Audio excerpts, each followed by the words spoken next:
Thank you. So good evening, everyone, and welcome to tonight's Board of Education meeting. The date is Tuesday, December 12th, 2023.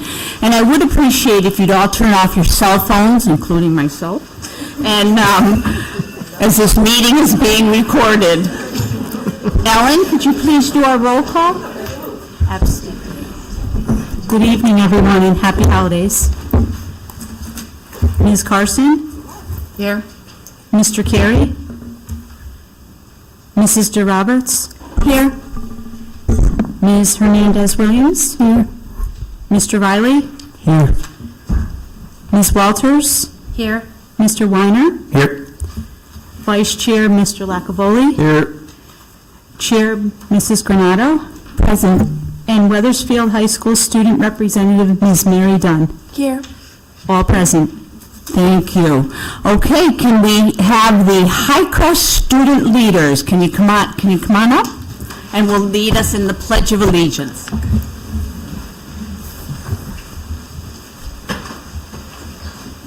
Here's at the starter. I pledge allegiance to the flag of the United States of America and to the republic for which it stands, one nation, under God, indivisible, with liberty and justice for all. Nice job. That was great. Thank you.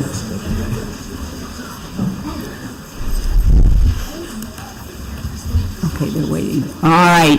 And so tonight, Mr. Emmett, do we have student and staff recognition? Yes, we have two presentations this evening. Mrs. Granato, good evening, everyone. I'd like to invite our student leaders from High Crest Elementary to come forward for a presentation.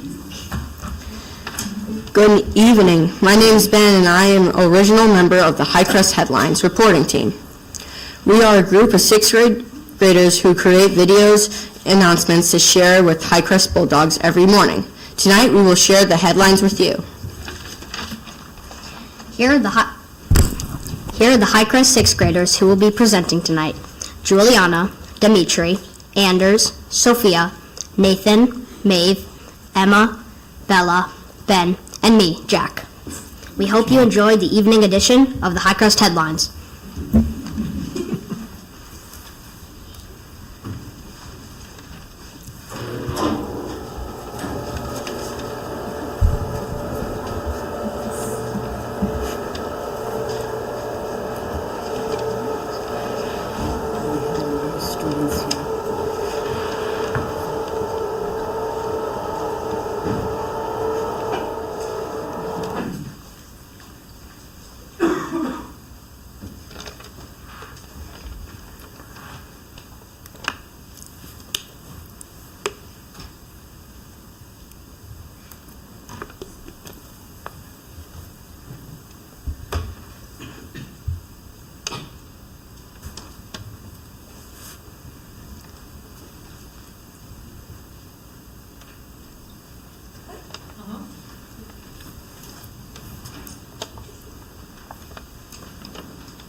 Thank goodness we have you, Jim. Yeah.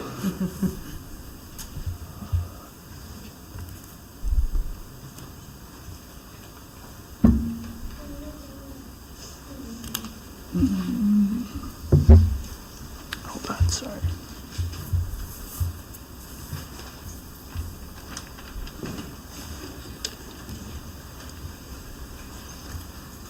I'm not sure. I don't know. Yeah, just go ahead and edit, and then the present mode will be in there.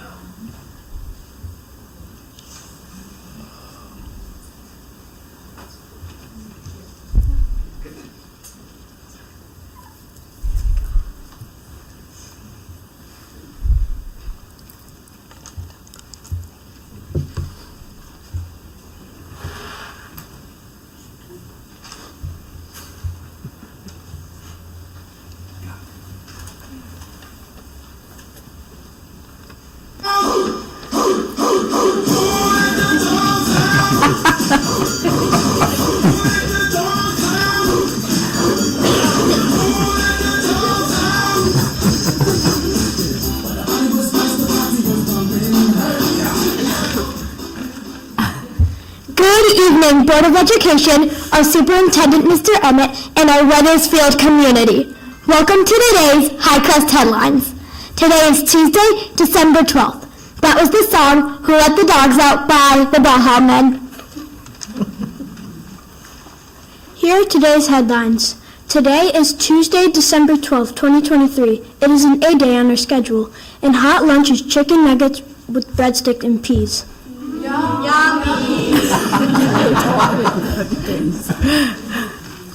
It's time for the fun fact of the day. Did you know that the bulldog is the most common dog mascot? Wow!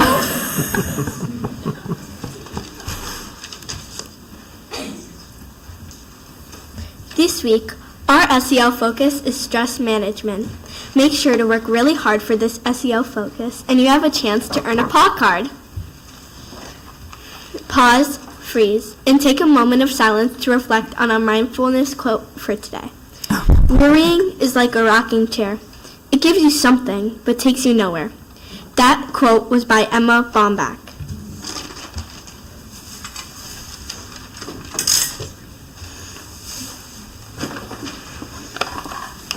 A very happy birthday to the following Bulldogs: Jack in kindergarten, Grace in 3rd grade, Ben in 1st grade, and Sophia in 4th grade. Happy birthday, Bulldogs!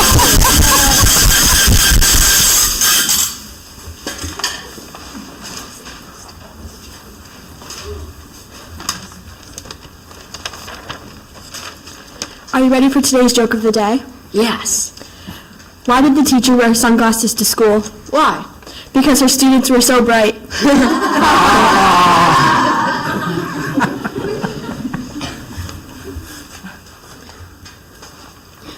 Here are today's announcements.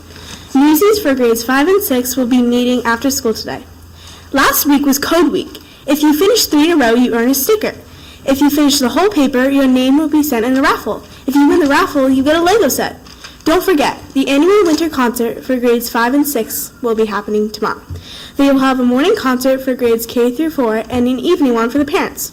Also, don't forget, Spirit Week is next week. Check Parents Wear for what you need to wear/bring. It is now time for our Bulldog Bark Pledge. But first, let me introduce you to what BARK is.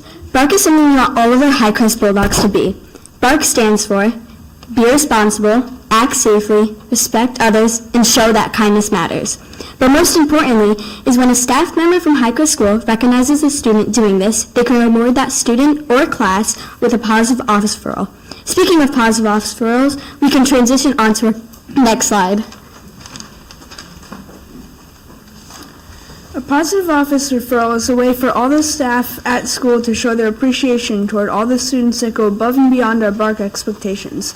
Positive office referrals can be given by anyone in the school to classes, buses, groups, duos, or just single students.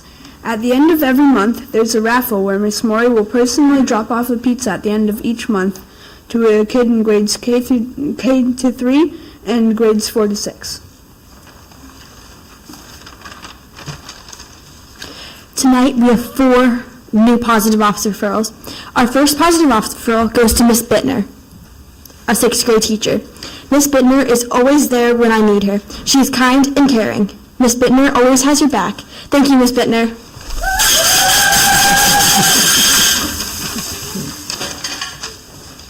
Our second positive office referral goes to Miss Prasajic in 6th grade. Miss Prasajic always helps me out when I need it. I always see her helping others, and I couldn't ask for a better teacher in my final year at High Crest.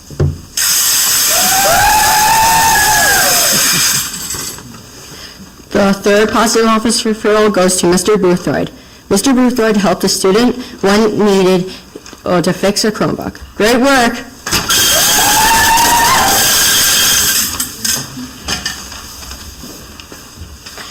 Our last, but certainly not least, positive office referral goes to Mr. Emmett. Mr. Emmett was seen being super helpful to our entire school district. He does everything he can to make our schools great. Great job, Mr. Emmett! Thank you, sir. Thank you.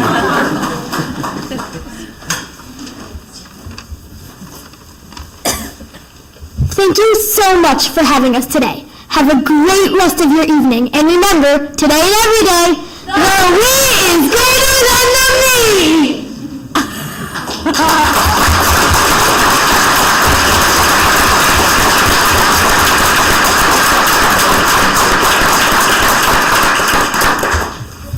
All right, any comments, any questions from the board? I know, I just want to comment, now I remember why I enjoyed school so much all those years. You people are wonderful. Congratulations on your presentation. Anyone? I'm sorry. I really enjoyed that. As a school teacher, I'm so impressed with your demeanor, your presentation, your spirit. You're so energetic even this late. And your families. This is awesome. And not to rush you, I want you to enjoy 6th grade and all the rest of your educational career in Wethersfield. But I have grown children, and watching you, I'm imagining you as grown-ups or older, another 10 years from now, and just, I can almost picture it, and I think it'll be wonderful. Thank you so much. Thank you. Thank you. Thank you. Matt? I just want to say thank you all for coming today, and I really admire all of your confidence. You guys just got up there and you did this like it was nothing. I still get nervous when I have to speak in front of a crowd, but you guys obviously don't. I have a new goal in life. I want a positive office referral. Here you go. Thank you. I'll say something. I just think you did a wonderful job, and it reminds me, not many towns have K through 6 schools. Most have K through 4, K through 5, but I just remember when my kids did 6th grade, it was such a great year. They were leaders of the school just like you are, and they got all these amazing opportunities to show their leadership and all these extra things that they could do, and you are a role model for the rest of the students in your school. So congrats on such a good job. Thank you. I'm going to echo Matt's comments. I mean, your public speaking skills were great, so I don't know if any of you guys were actually nervous or not, but this room can be intimidating, so you did a good job. I'm also personally happy that Baha Men Who Let the Dogs Out is still relevant in 2023, so thanks for playing that song. Great. Okay, do we have, all right, Michael? Yeah, the students, I just want to say thank you very much for the positive office referral. As a superintendent of schools, you don't always tend to get the positive accolades, and what you did this evening was certainly greatly appreciated. And I just want to say also, I introduced you as leaders. That is what you truly are. And I can remember all of you starting as 6th graders way back when, or it's kindergarten, and now you're in 6th grade. And I see bright futures for you all. And again, all of the parents and grandparents here this evening, thank you so much for sharing your children with us, and they are absolutely wonderful future leaders. So congratulations, students. Well done. Thank you. We have one more? I would love just to say thank you for coming, and thank you for getting up in front of all of us and doing this. It's not easy. I recognize that you're all leaders. That definitely speaks loud and clear, but you definitely also operated as a team. It seemed like you were having fun up there. You were well organized on top of it, and I saw you helping each other. This person stands here, or, do this or that, and I thought it was fantastic. So thank you for coming to do this for us. You're welcome. Thank you. Okay, thank you very much for coming. Thank you.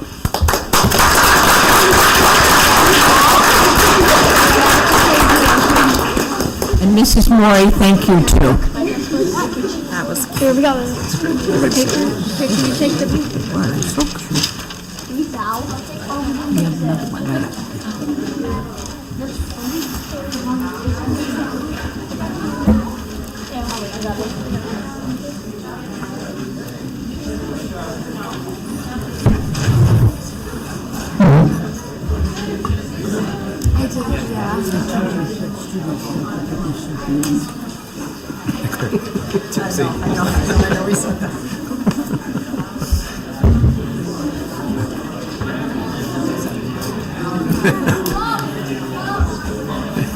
Front row seat.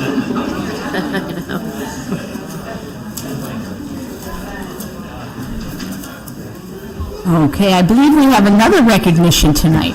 We do this evening, Mrs. Granato, if I could please have our athletic director / assistant principal, Mr. Maltesi, come forward. I believe we have a couple of coaches in the audience this evening as well for a presentation on fall sports.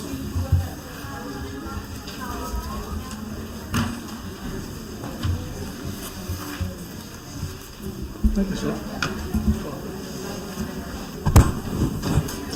you, Superintendent Emmett, Chairperson Granado, and the remaining members of the Board of Education. Thank you for having me here today. What I was asked to do, and I'm glad to do, is to offer a brief overview and recap of our past fall athletic season. It was just another exciting time here in Wethersfield, and it's been a pleasure to be a part of it all at the high school. Just some quick information for any of you new to the Board of Education. In our athletic department, I am the athletic director. I have an administrative secretary, Mrs. Zerzola, Andrea Zerzola, and we have one athletic trainer provided by Hartford Healthcare. Tristan Dyer was our previous athletic trainer, and unfortunately he stepped away with a new adventure. We should have a new athletic trainer in place by Hartford Healthcare before the holiday break in December. We do post a lot of information on social media. We are active on Facebook, on Twitter, and on Instagram, and we have a pretty comprehensive athletic website. If you haven't had a chance to go through that, I encourage you to do so as well. A lot of information regarding our town, past history, and our successes are all included on our website. There are numerous benefits in an athletic high school experience in interscholastic athletics, and we try to stress these as much as we can on a daily basis with our coaches through team meetings, camaraderie, working with others. And if any of you had a chance to play high school sports when you were growing up, you'll probably agree that looking back at high school, it's some of your fondest memories, and that's really what we want to promote on a daily basis. So this past season, we had 412 of our students participate in the athletic department. That does not include any of our students involved in clubs, activities, drama, or our marching band. So we have a very active student body at the high school. We're very proud of that. We like to say that we have two schools really at Wethersfield High School, one during the school day from 7:40 to 2:15, but again, 412 students is more than quite a number of high schools here in Connecticut as well. And they're in our hallways, on our fields, in our pools, till 9, 10 o'clock at night, 5, 6, sometimes 7 days a week.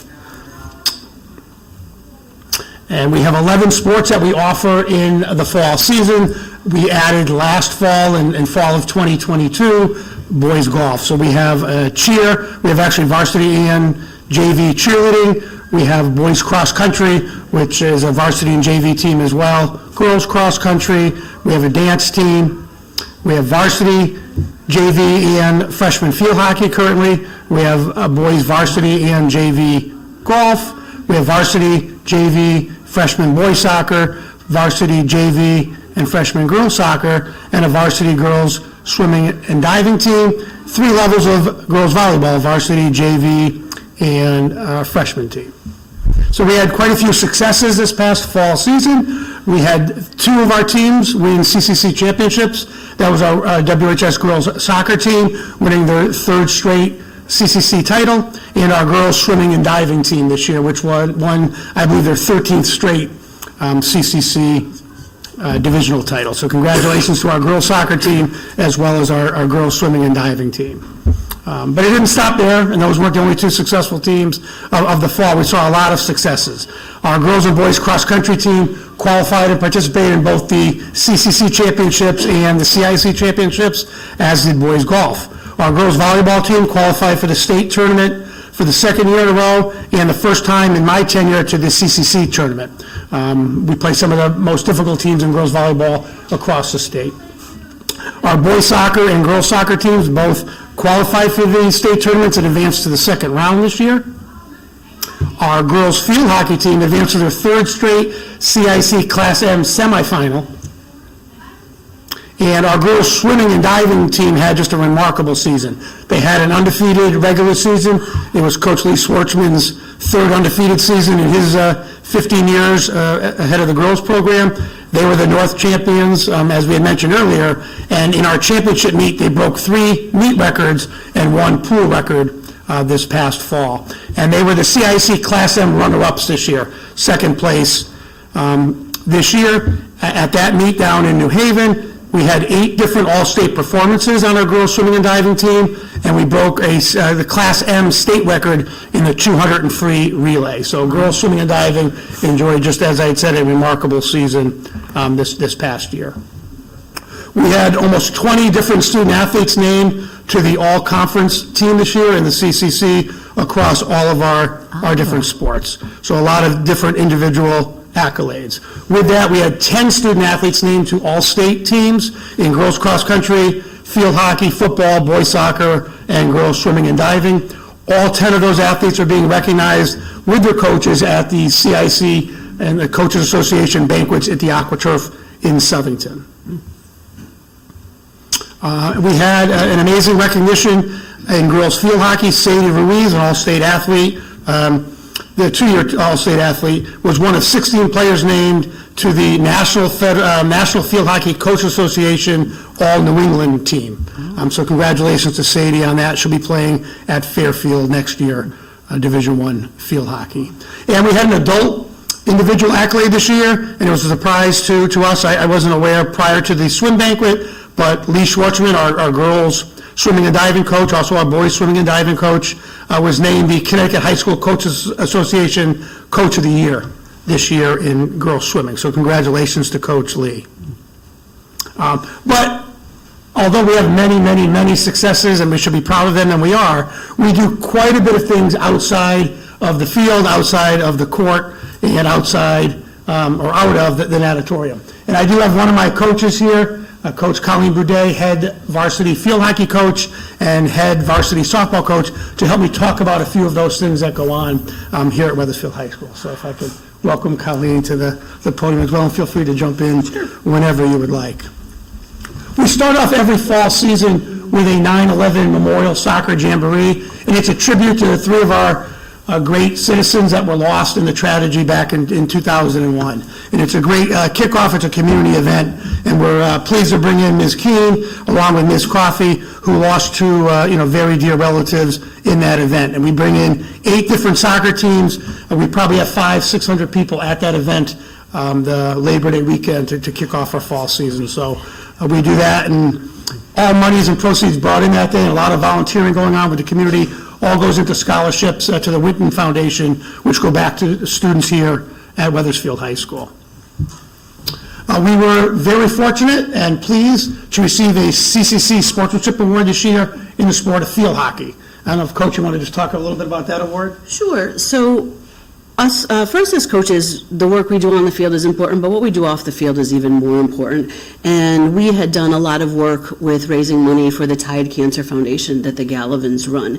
And so in the process of us doing some work and raising money for them, we were made aware of a Newington High School mom who had just kind of won her battle with ovarian cancer. And so we got together with the Newington High School coaches and planned a celebration for her victory, and celebrated her last round of chemotherapy, presented her with a gift basket from the Tide Foundation. And so it was just showing what it's really all about, and that camaraderie with the teams that we play against. Yeah, thanks, Coach. And you'll notice in this picture here on the slideshow, you may not recognize any of the girls. That's because that's the Newington High School team. They're wearing socks in honor of the mother who just finished her last round of chemo. The opposite picture is a picture of our girls that are wearing their pink socks, and we do a big Pinktober event, which I'll talk about in just a second. So we kind of partnered with our rival, but really, we're together on that field during that event. We were very happy to bring back unified sports this year. We started the fall with Coach Ayers and Coach Fitzgerald with unified soccer, and we moved into a very popular few sessions of unified cornhole. And it's just a great atmosphere on a Thursday afternoon over at the high school with a lot of kids participating with our unified athletes and our typical peers. So that's been a joy to have back at Wethersfield High School. We'll continue that into the winter months with some unified basketball, and we're hoping to partner with Bowlerama up on the Berlin Turnpike with unified bowling as well.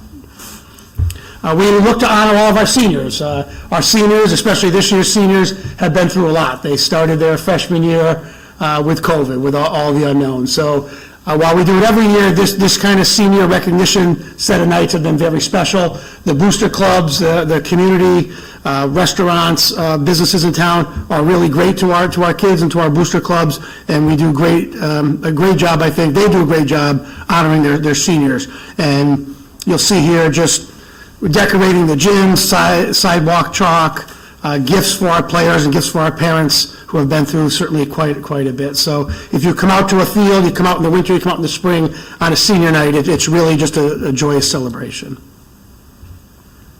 And then we're on our 10th year of what we call in the athletic department Pinktober. And it's an opportunity throughout the entire month of October to raise awareness around and show support for those who have battled breast cancer. So again, our gymnasiums are decorated. We invite other teams to come in and wear pink uniforms. We've ordered pink poms for our cheerleading and dance teams. And it's just a great opportunity for kids to understand just how much it means and how hard and difficult some of our families have had to go through over the course of some time. And it's just something we've been very proud of over the last 10 years. Money raised has gone to Hartford Hospital and their mobile mammography unit.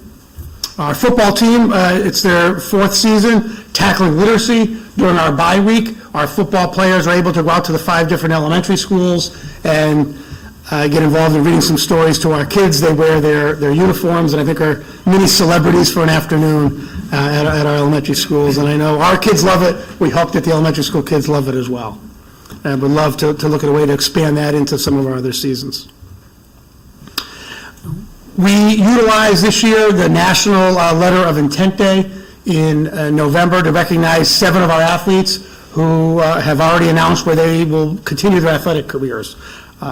So we post this information on all of our social media sites, but right now we have student athletes that have committed to play men's lacrosse, women's lacrosse, field hockey, swim, and we had a young lady who wasn't present that day, but girls soccer is at Division I, Division II, Division III level. So we are sending quite a few of our athletes out to represent Wethersfield High School at the next level. And Coach Budagan, I've asked to come here because she's taken the lion's share of the work on a very new, brand new initiative we have really embraced here at Wethersfield High School. And looking back the last few years, one area we really wanted to look to improve on was our area of sportsmanship. So in working with Principal O'Connor, working with some of the members of the CIAC, we joined the Class Act program through the CIAC. And with that, there are a few different initiatives we've brought into Wethersfield High School this fall, which really have gone very, very well. And since Coach Boudet has really taken on the leadership role there, I wanted her to talk a little bit about the Class Act program and what we've done at Wethersfield High School this past fall in really these short 2.5 months. Thanks. Put that one? The bottom arrow. Bottom one? Okay.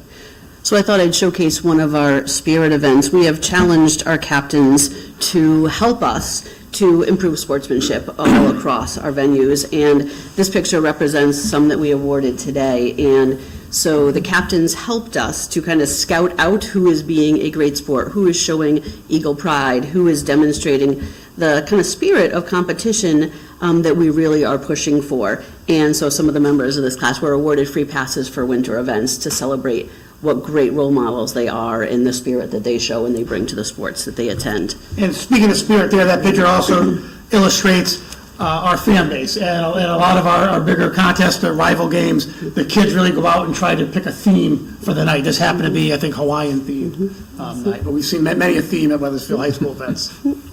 So we joined a Class Act program. Mrs. O'Connor and Mr. Maltesi helped us get a grant through the CIAC. So we wrote up a grant so we could do some training with our captains. And one of the things that we brought to Wethersfield High this year was this is our first year of running a captain's council. And so every week during advisory, we meet with our student leaders. And we take that opportunity to work on leadership skills, on conflict resolution skills, on how to create the positives that we want in our sports program out in the public and getting them to see the different things that we're kind of creating and showing that pride in our teams. We work with them on how to solve problems, how to resolve sportsmanship issues that may come up in the contest, as well as encouraging parents and spectators to be accountable for behavior at our athletic events.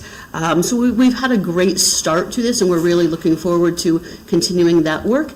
In 2 weeks, we'll be starting with our winter sports captains and continuing that work that we're doing. And as you saw in some of those pictures that Mr. Maltesi shared with you, our kids aren't just involved on the athletic contest. You saw our football players going out and reading to the students. You would see our captains working with youth programs in the town. They're working with the feeder programs. They're inviting feeder programs to come and play at halftime, to participate in cheer and dance and games, little games in the middle of the game. And so we're really trying to get out there in the community and see what great things are happening at Wethersfield High School. We also, in some of those pictures for Unified Sports, you saw we challenged our captains to volunteer. We asked them to come late to our practices because that was more important, that they go out and get involved in Unified Sports, and you'll see many of our sports captains doing that as well. Cleaning up local parks, getting involved in community service projects, donating their time to sell things for Tide, and giving the Tide Foundation $500 to make gift baskets for women in our community that are battling cancer. So you see a lot of positive things that we are inviting and challenging our captains to do. It's not just about wearing a C on their uniform. We really want to rely on them and teach them skills that they're going to take well beyond the athletic contests that we are involved in. We've done things where we're setting the standard for what we expect at Wethersfield High School when it comes to sportsmanship. We greet the officials. We welcome the fans when they get there. We welcome the opposing teams when they get there. We make sure we pick up when we go to visiting schools before we leave. So when we leave, they're like, yeah, that Wethersfield, that's a class act. They left this even better when we got there. And so we're really working with our captains, enabling them, empowering them to be the positive leaders that we can in our programs. Great. We were fortunate enough to attend the CIC Sportsmanship Conference. So we, at this particular conference, we're able to bring some future leaders. And these are for underclassmen who aren't captains yet, but we, in talking to our coaches, think that they're four individuals that might lead us in the future. And we talked again about all of the things Coach Boudet just touched upon, but again, winning with grace and losing with class, and how to do that, because it's not always about winning. The Captain's Council that Coach Boudet talked about has been a great opportunity to get kids talking to each other, sport to sport. Again, anytime you can collaborate is a great thing in education. We look to collaborate all the time. I know as administrators we do, I know as teachers we do. Kids don't always have that opportunity. We want to afford them, again, in a weekly opportunity through advisory to do that. But here we work with two different agencies, if you want to talk about Empower Leadership and the Adventure Park. Sure. So part of our grant, we partnered with Empower Leadership, and we talked to them about what are some of the challenges that we see in our athletic programs. We asked the kids to tell us what do they need help with, because they really are out there every day, and sometimes it's sports specific, and we kind of put our heads together and we brainstormed what are the challenges that we're facing as coaches and as leaders on our teams, and how are we going to problem solve this. So we worked on building contracts and different ways to problem solve and embrace the younger kids and get them to buy into the philosophies. And so we did a lot of work in building contracts for our teams and what our expectations were. And we also spent part of the day doing leadership training at the store's Adventure Park and doing some high obstacles. Mr. Maltesi went higher than I did. So, but they needed to see us out there with them. And so again, getting them to see that we're all in this together and that we want to hear what they have to say and that we're going to empower them to help improve some of the challenges that they're facing. Thanks, Coach. And one of those examples was just taking part in the Connecticut Officials Appreciation Week. And our field hockey team took the time to get flowers for the officials that came in, and we gave them that before the game, and they were very appreciative of that, because I think as one of the board members, Superintendent Emmett mentioned, similarly to our officials, they're not always hearing the great things they're doing out on the field. Being an official is a very difficult job, and that's I think one of our lessons was about officials. And we did that with our captains, and we talked about how we're all losing officials because who wants to be yelled at all day, right? Mm-hmm. And so we talked to our captains and said, you can help us. We can get more officials. The better officials are going to want to come to Wethersfield because of how we treat them. And so we talked about that, and they really did embrace that. And just three of the groups I did not talk about, I certainly want to recognize, was our cheerleading team, which is supportive of all of our teams. We're at numerous contests, not just a football game. They were at soccer, they were at field hockey. Their competitive season, as is the WHS dance team, is coming up in the winter, which is why I didn't really go into a lot of detail about the cheer and dance teams this fall. And obviously we want to thank our marching band for all of their efforts throughout the year. And anybody who doesn't have a kid who is involved in the marching band realize that it's a varsity sport. They are out there as much, if not more, than almost any other team out there. Late in the evenings, early Saturday mornings. Just want to make sure we thank those teams that also support our other teams.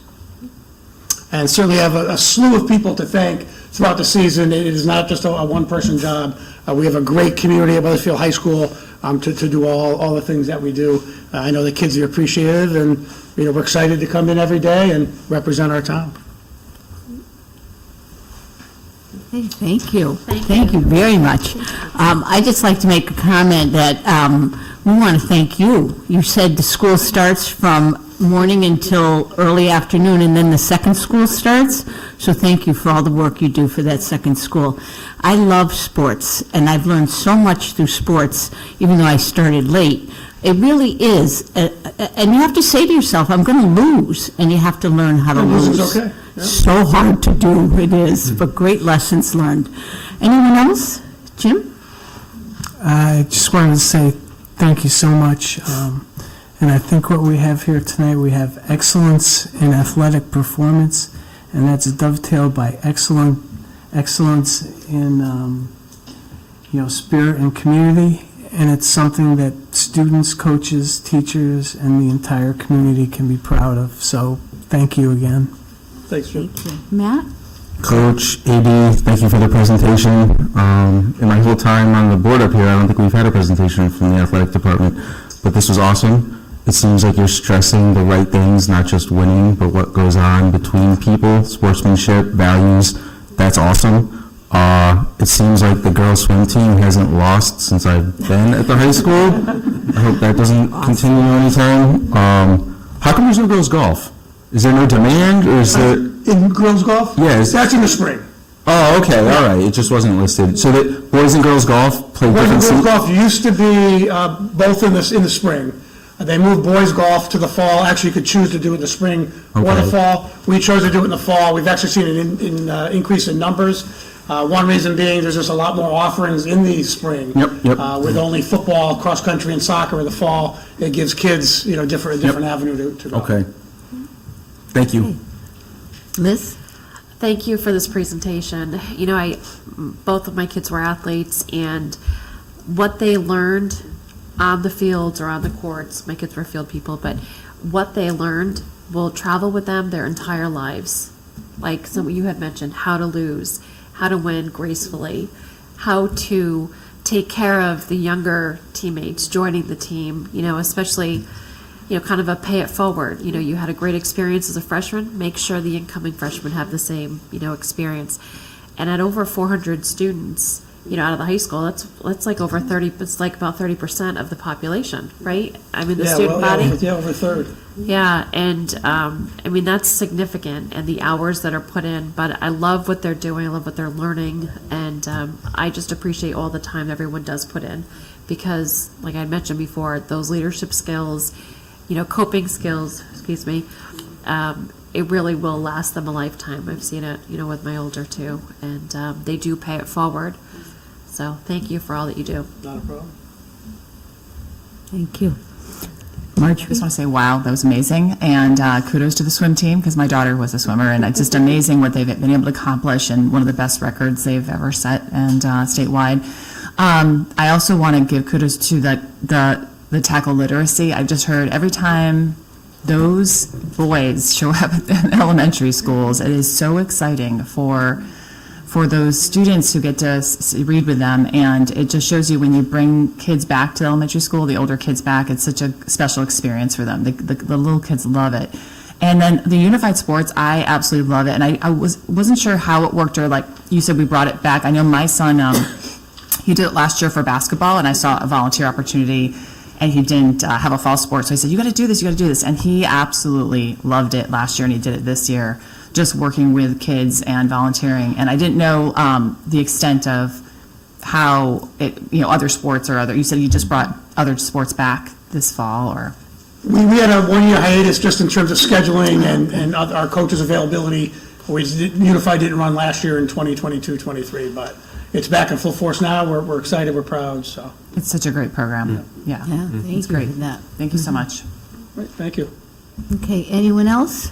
Okay, thank you very much. Thank you so Thank much. you, Tony.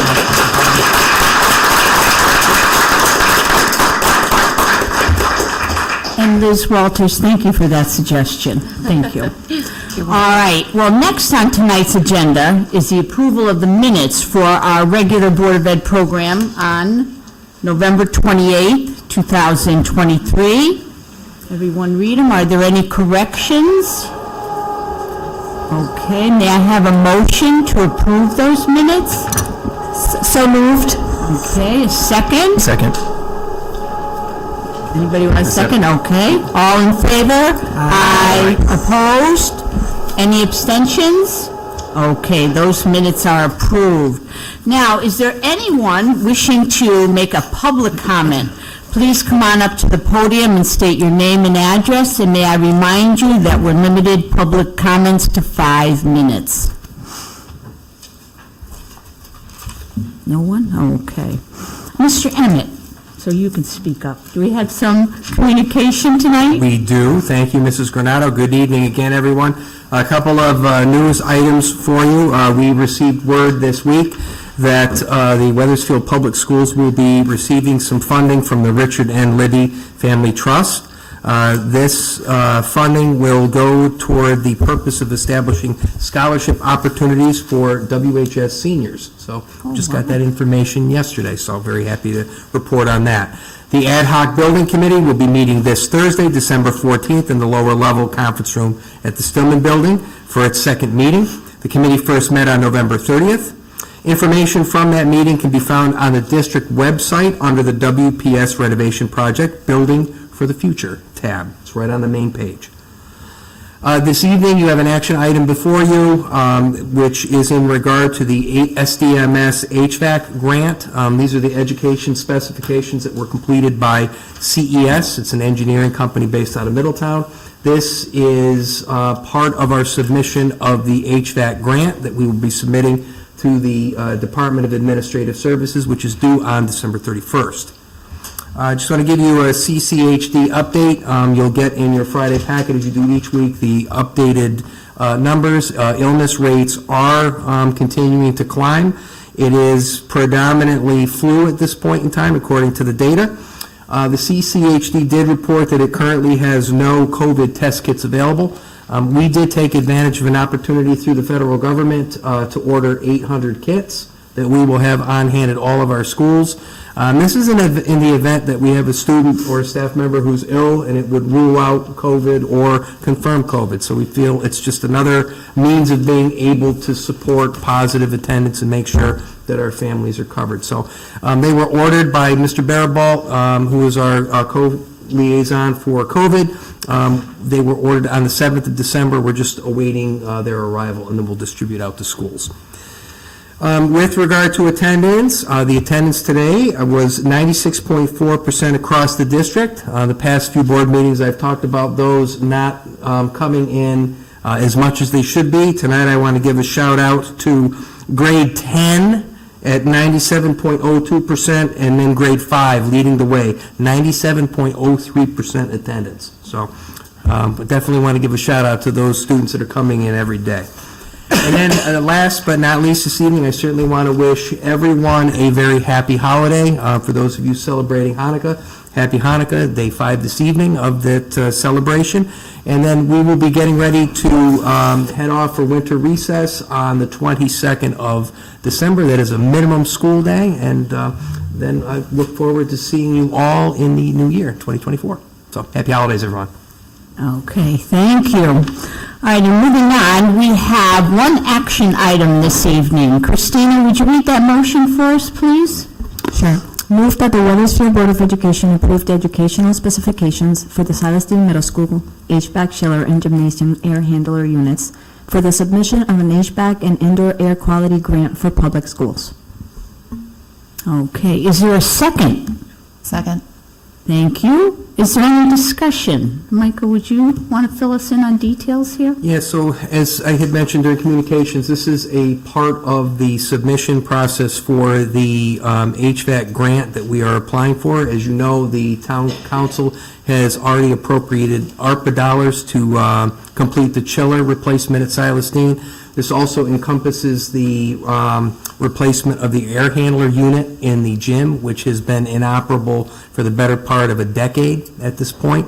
So this would be required as part of the grant submission. We're working collaboratively with the town at this point in time and expect to be submitting that grant prior to the deadline of December 31st. Okay, thank you. Anyone else for discussion? Okay, let's take a vote. All in favor of our motion? Aye. Anybody opposed? Any abstentions? So our motion this evening passes. Thank you. All right, well, tonight, we also have 2 reports and a first read.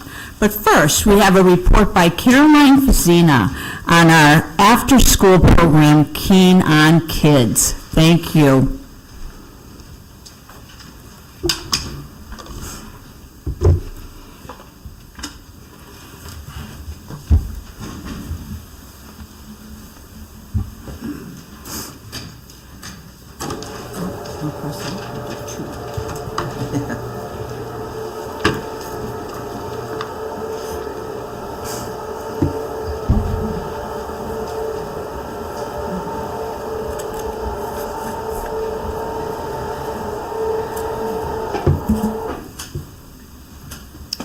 So, hello everyone.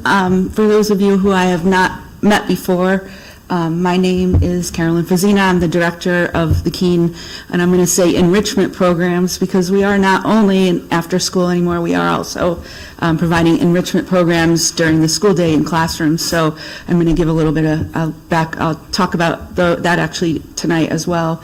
But I would like to thank you for letting me come today just to give an update and speak to you about what we've been up to. Is this the... Yep. So this is our third, I'll start with our hands-on, Keane hands-on learning. This is our 3rd year providing hands-on learning enrichment programming in the classrooms during the school day. We like to call this our in-school field trips.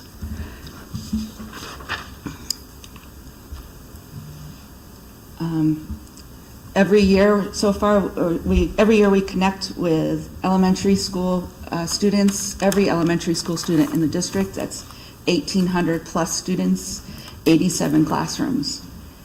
I would like to ask a question. Do you remember being a kid and the feeling that you had knowing that you were going to be going on a field trip somewhere really fun where you were going to actually be able to touch things and get to do things? Do you remember how fun it was, especially when you went on that field trip that had a hands-on component and maybe someone that was leading it that was really exciting and enthusiastic about this topic? Well, that's what we bring into the classrooms, the elementary school classrooms. I was going to introduce her, but she couldn't make it tonight. I'm just going to talk about her, which she knows, that's okay. But I wanted to talk a little bit about Andrea Glico. She's our instructor for all of these classes that we do in the school. Some of you may already know her. She is a parent in town. She has 3 children. She has been working with me in after school since we've started, so about 8 years. She has run various programs from farm to table, gardening, big time science, arts and crafts, just to name a few. She's also on creative arts. She's very involved, but this is really where she shines.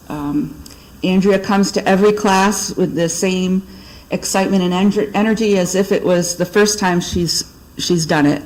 Students love her and the program so much that if maybe I shouldn't be saying this, but so much that if they're supposed to leave the classroom for a special or extra support, they don't want to go. They don't go, actually. And so by now, what happens is a staff member comes into the classroom to take the child, and they see her there, and they say, oh, okay, and they say, well, we'll come back later, and they leave. Because kids just don't want to miss Andrea and the topics and the fun that we are bringing into the classroom. So during the pandemic, Andrea also created science-based curriculum and conducted virtual programs. And this is basically what our hands-on learning program was born from. She has worked with the curriculum specialists and has been able to develop science-based curriculum that connects directly with each grade level, each grade level's curriculum, and also NGSS science standards. So we have a partnership with the school district, and one of the many benefits of this partnership has been that we're able to enhance and revise our program based on teacher and even student feedback. So rather than having somebody come from the outside who's just a standard provider of this type of program, we actually are tweaking it as needed.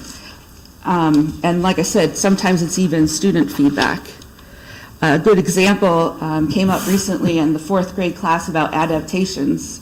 This is a little blurb on the slide Andrea sent me, but basically the adaptations class talks about how humans and animals have adapted over years and years to their surroundings. And so what happens in these classes is the students regularly come up with questions or facts to share that stem from something that Andrea has presented to them. So a student came up and just kind of out of the blue, this was not even close to anything that she was talking about giraffes. But this is the sort of thing that we see all the time. You can almost like literally see their wheels turning as you're standing there. They're listening, but also you can see they're thinking, and then their hand goes up, and then they have something to share, and it's something incredible like this. So these ideas come out during the time we're there in class, or they even come out later. They find Andrea again when she's back in the building for another grade, and they'll run up to her or see her and say, oh, I meant to tell you I did this, or remember we were talking about this. So that's one of the best things is our programs are getting these kids really thinking about not just what we're talking about in the class, but they're still thinking about it or connecting it to things in their own life or things they might have seen or heard. So that's really like the best part. An example of that is here. This is a student that sent this particular slide to Andrea after she was at Charles Wright in 6th grade, where she talks about calories and they make their own butter.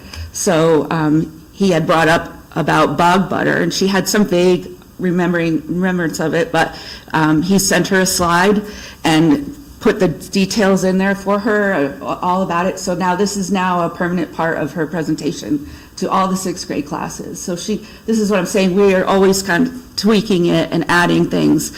And it's great that other kids see these kids will see him as part of the presentation, that their ideas are good and quality ideas, and we're happy to add them to the program. So this was a really great one. So the other thing about our programs, just a few things, is our programs are, students are given very little directions most of the time in our programs. So they're encouraged to investigate. We might give them something they need to do, like build a certain structure, but that's about all the information that they're given. So we encourage them to work together. We also talk about mistakes are magic, is what Andrea likes to say. Mistakes in real life, you make mistakes, and from those mistakes you tweak and make another and try again. So a lot of that happens in our programs as well. They work together in real life. We would like them to work together like in real life to solve problems. Recently, Andrea started having kids who were finished already or figured out a certain problem to go work with kids who are still working on it. And one of the teachers said that it was great because kids who normally never even speak to each other were suddenly brainstorming and working together like they were old friends. So again, it's like there's pieces of our program that are not just teaching science, but there's all things being considered there, that social, emotional interaction, peer, getting to connect with your peers, building confidence. When you make a mistake, here's how you fix it. So there's a lot of great stuff that we're able to do during the day with these kids, and it's been really, really enjoyable. So we're in the midst of our third year. We've done grades, we always start at the top, or the older kids, so we've done grades 6 through 4, and also grade 2. And then after the break, we will do 3, 1, and kindergarten. We save 3 for the spring because that's our worms. And we talk about soil and stuff that fits much better in the springtime. So we're in the midst of it, and really it's very enjoyable. Actually, I will also tell you a little anecdote. I don't think the teacher's probably not here, but we had a teacher steal from us. Andrea went back this year, and she handed Andrea back her magnifying glass. She said, you left it last year, but I kept it because I figured then you would have to come back, she said. So she said, oh, okay. So that was a nice compliment. It made us feel good. And she did, of course, tell her, you don't need to steal it. We will come back. You don't give us back our magnifying glass. It's fine. So moving on, I just wanted to also talk about, our Old Faithful and our great success, which is our after-school program. This is our eighth year in after-school programs in our elementary schools. This fall, we had a 32% increase over our last fall's numbers.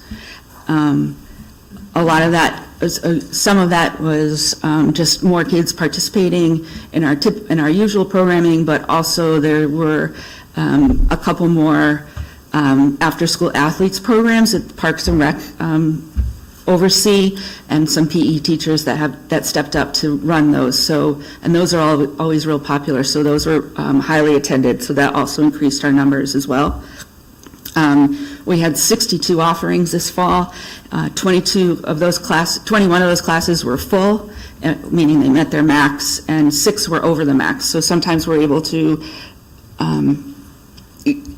if the instructor is okay with it, go over. If I have a couple kids on the waiting list, sometimes they're willing to take a couple extra kids.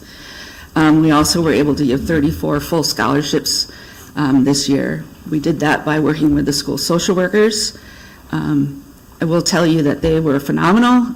They worked very hard connecting with families to find out with families of students who could really benefit from these programs. And it wasn't just because of money, but some students attended because, for example, one student, the social worker wanted to get him in because he goes home to an older sibling who isn't really very nice to him after school. I shouldn't laugh. That's not, it is, so this was a way for him to stay after school a little bit longer, and he loved it. He stayed after for one of the athletes programs. So it's things like that. It's not just money, but it is part of the reason why they're not attending, and so we're happy to be able to reach those students and connect with the social workers. Some of them were first-time participants to after school who had never done after school programming before, so we were excited about that. And also some just families who are new to the Wethersfield Public Schools. We oftentimes see families from other countries that come that don't really have any understanding of what after school programming is because they didn't have that sort of thing where they were. So we were able to connect with them. Social workers were able to explain to them what it was, and we were able to get some of those students involved as well. So we were pretty happy for that to happen as well.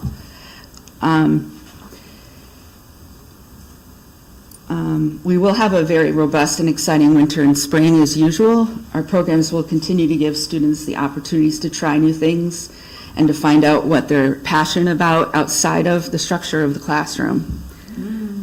One of those types of programs that we offer that we've been able to do that is our musicals.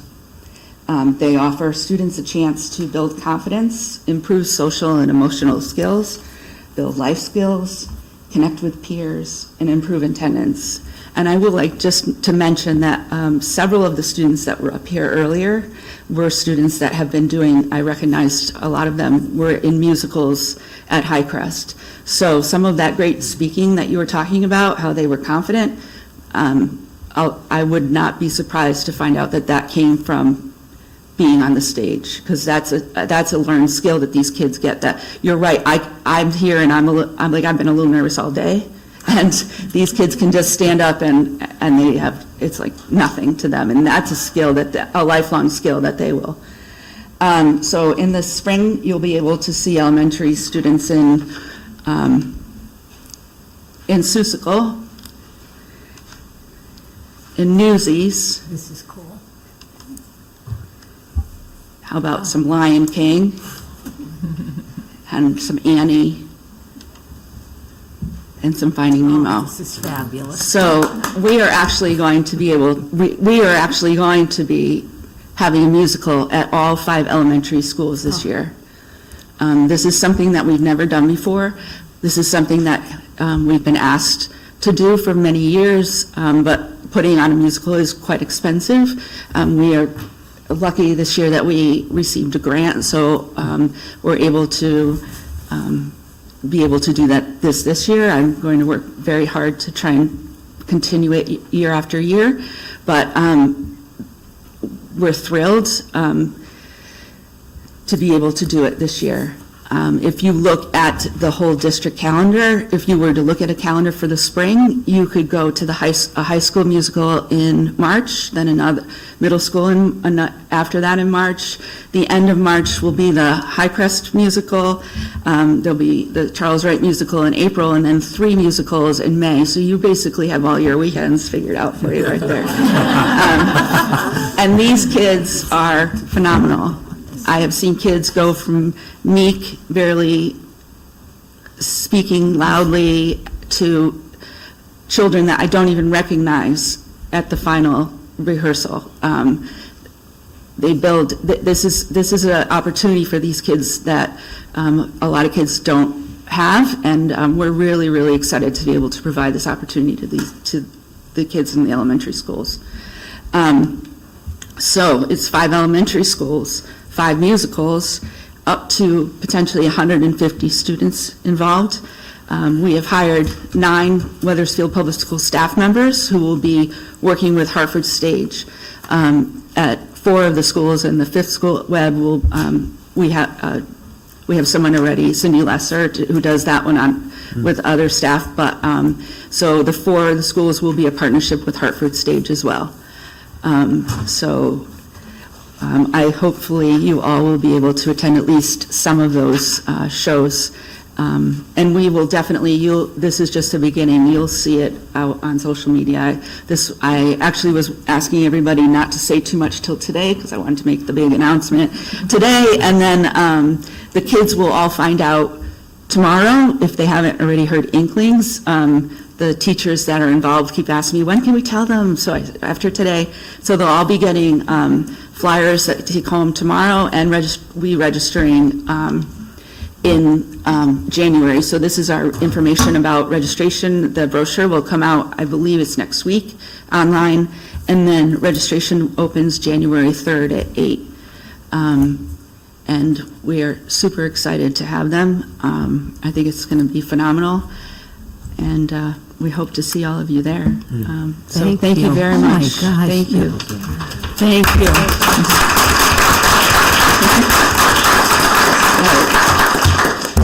Carolyn asked me not to embarrass her, but, the stars were perfectly aligned the day that Carolyn asked me if she could run the programs after school.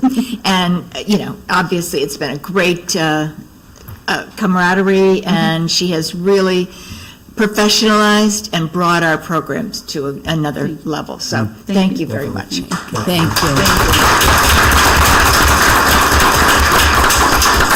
Well, I'm busting over here. I know. This is priceless. This is priceless for the Wethersfield schools, for these children, for everybody who gets to go on their Broadway 2 weeks, 3 weeks, whatever it is. It's so exciting. But I have to tell you, I just can't get over how these kids get so involved in things. Like I saw chess pieces up there, and I know that they, create things, but they're also, it's another camaraderie for all our students. And we're so worried about them losing their social and emotional skills during COVID. Well, this was another piece where they could get it back, where they are allowed to talk and be with each other. So I have to say, as I've always thought, Keane for Kids and the Keane Foundation is priceless to Wethersfield.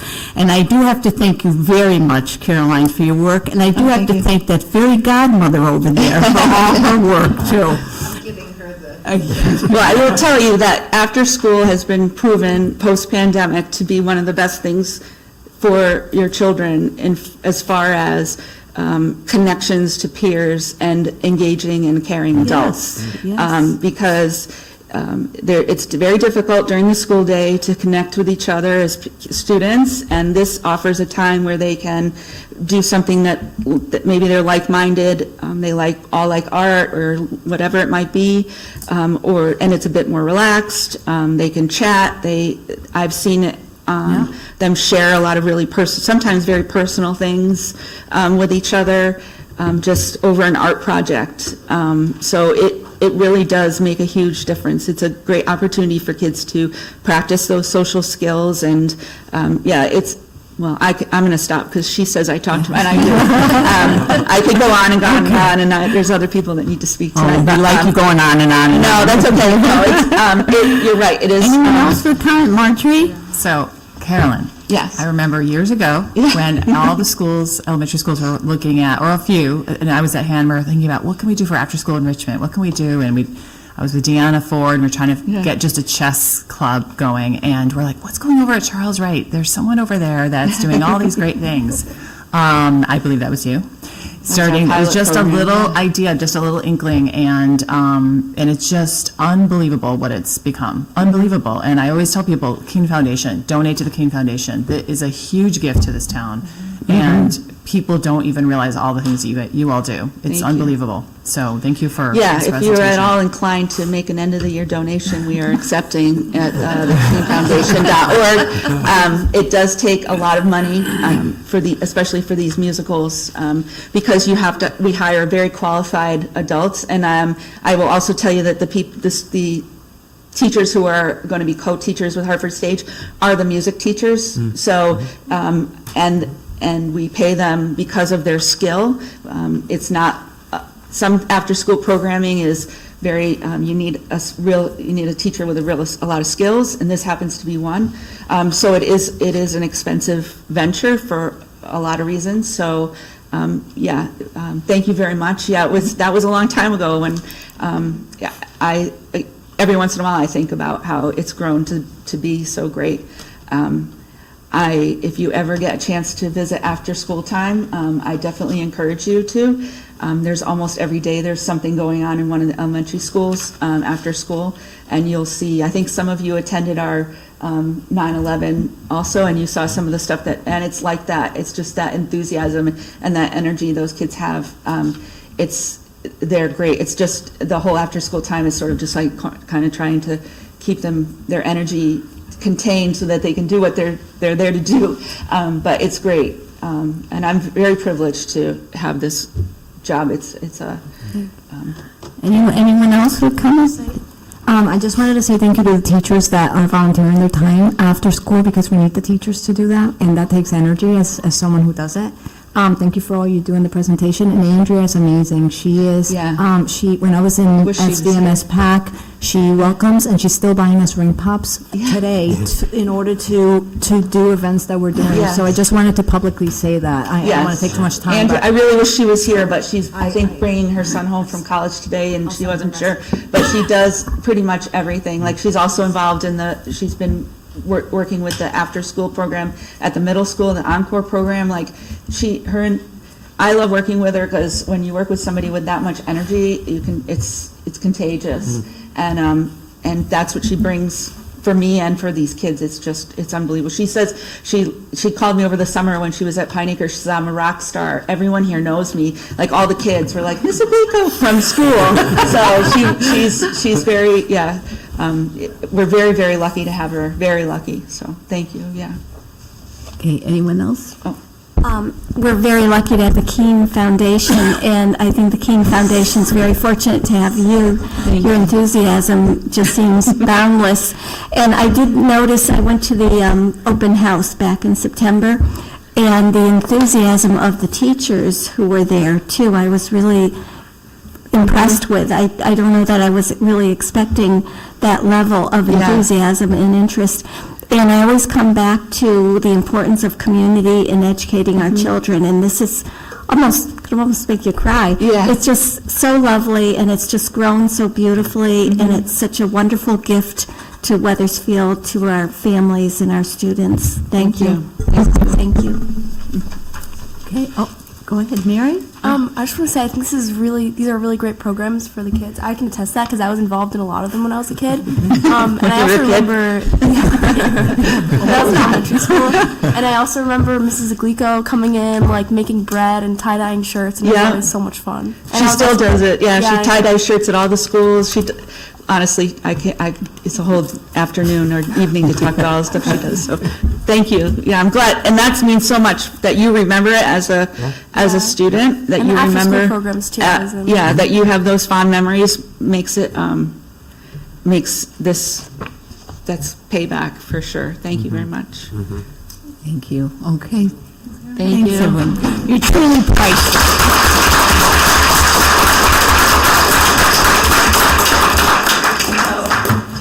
Okay, thank you again. You are magic. You are. Next, a presentation on the elementary school improvement plans. All right, we have principals, we have leadership teams in attendance this evening, so we'll just get the presentation up on the screen.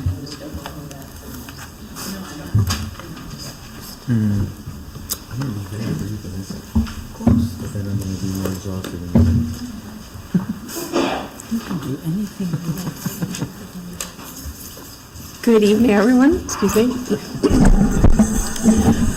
For those of you who I have not met yet, my name is Dawn Campbell. I am the instructional supervisor for elementary curriculum here in Wethersfield. Good evening, Mr. Emmett. Good evening. Madam Chairperson, and the esteemed members of the board.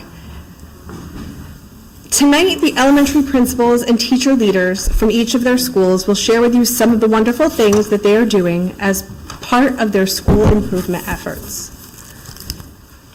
In order for their presentation, we have, since some of you may not have met them yet, Mr. Glenn Horder, principal at Charles Wright. With him is curriculum specialist Dee Dee Mahoney. From Hanmer, we have Principal Patrick Cohn. A grade 4 teacher, Kelly Southwick, and curriculum specialist Shannon Brown. From Emerson Williams, we have Principal Neela Thakur, math consultant interventionist Mike Macaluso, EL teacher Lisa Ball, and kindergarten teacher Marissa Daniolis.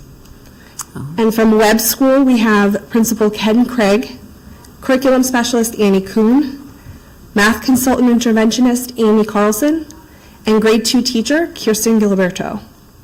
And from Highcrest Elementary School, we have Principal Christine Mori, school psychologist Christian Rodriguez, and speech and language pathologist Christina Fricano.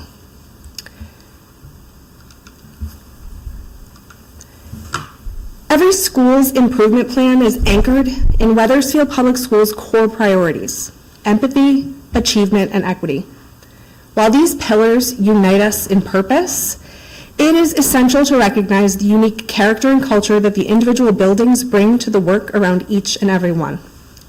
Tonight, these leaders will showcase how these shared priorities manifest in diverse ways, shaping and steering our collective efforts towards continuous improvement across all of our elementary schools to ensure that each and every student can embody the characteristics outlined in our vision of a graduate.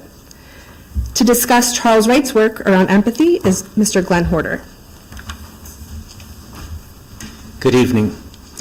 Empathy is what we need to survive in this life, to make change in this life, and make joy in this life. And empathy is also what will get us to our goal of graduates, which is collaborators, communicators, and problem solvers. It all begins with empathy. And I'm excited that as a school district from K through 12, this is a priority. As we focused on empathy last year, we learned you cannot build empathy if children aren't in the classroom. And so we've added attendance to empathy and our heart of empathy to bring children back into our schools.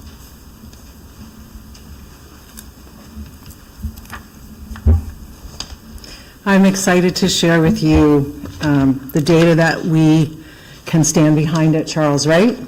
Coming out of the 2021-2022 school year, Charles Wright had the unfortunate distinction of having 20% of our students being chronically absent from school.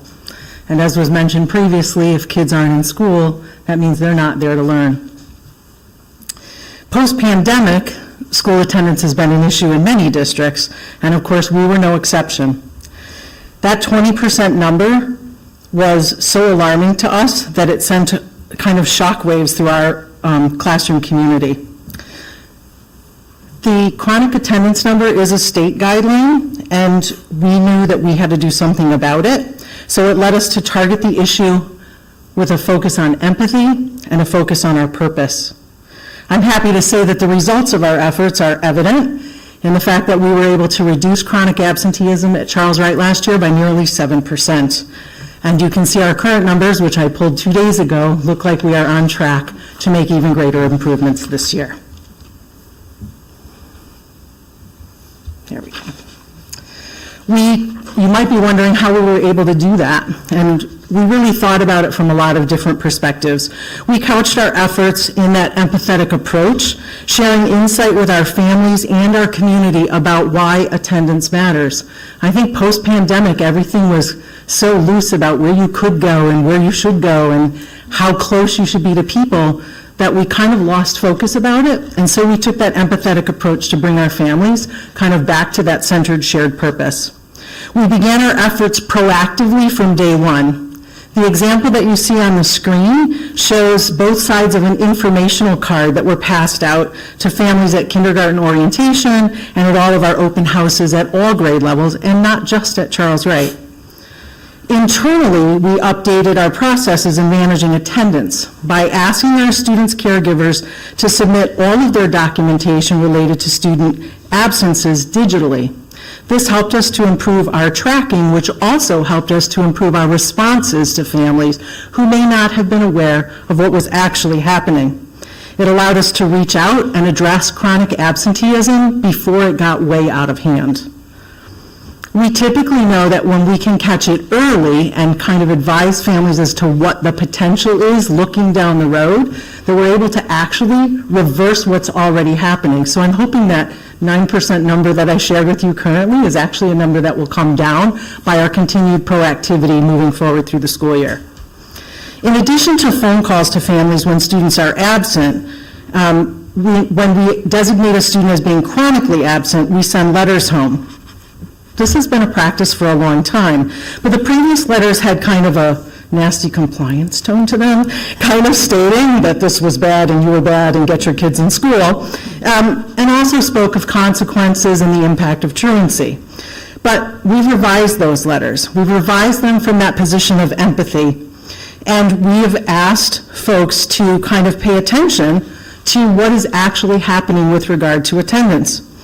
We talk to families about the steps that they can take to change what is already happening and what they can do to make sure that their student isn't continually designated as a chronically absent student. So if you had a chronically absent student today and you received a letter from us, not only would it inform you of where your student was and the importance of having them in school, but it would also offer you a vision down the road of if your student doesn't miss any more days by this date, they will no longer be chronically absent. If they're in school this number of days by the end of the school year, they will be present enough to engage in the learning that they need to engage in. So instead of having a tone of consequence, it has a tone of support. We've been very fortunate through our digital tracking and our letters to have had such a terrific impact. But I think what we also have to recognize is the support of our community. Mr. Emmett spoke tonight that Mr. Barabalt ordered COVID tests. Why? So that we know students are not COVID positive, they can be in school, which is really great for all of us. Mrs. Fazina spoke about the after-school programs and the kids being excited about their after-school program that day. So that morning, when they wake up a little more tired and they may not want to come, they're thinking, oh, I have musical practice tonight. So we have a lot of partners in the community sharing those messages. We shared it at open house. WEC sends it out. Mrs. Bobbin sends out communications. Central office sends out communications. So while Charles Wright can boast our 7% reduction, it really is a community-wide effort, and taking the approach through an empathetic viewpoint, I think brings us together as a community instead of us versus them. It makes us all together. That was great. That was great. Thank you, Glenn and Dee Dee. We're here on behalf of Hamner to talk about restorative practices in action. So one of the things is our school-based teams continue their learning. One thing we've done at Hamner is combined our equity and restorative teams together to collaborate so we can do each team justice and make sure we're encouraging the equitable practices across the school. We have our 3-year plans created, so we're in the middle of that, making sure that we're taking time with the process, not just rushing through it, but giving it the attention it needs. And also targeted professional learning as a whole staff, so when we're bringing in like Joe Brummer and people like Tony Ferraro to speak to us and teach us more about these practices. So we also do circles in our classroom every single day.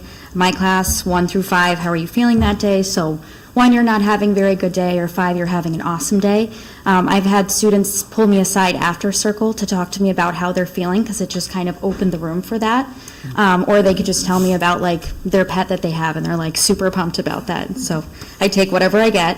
The respect agreement in each classroom we do at the beginning of the year.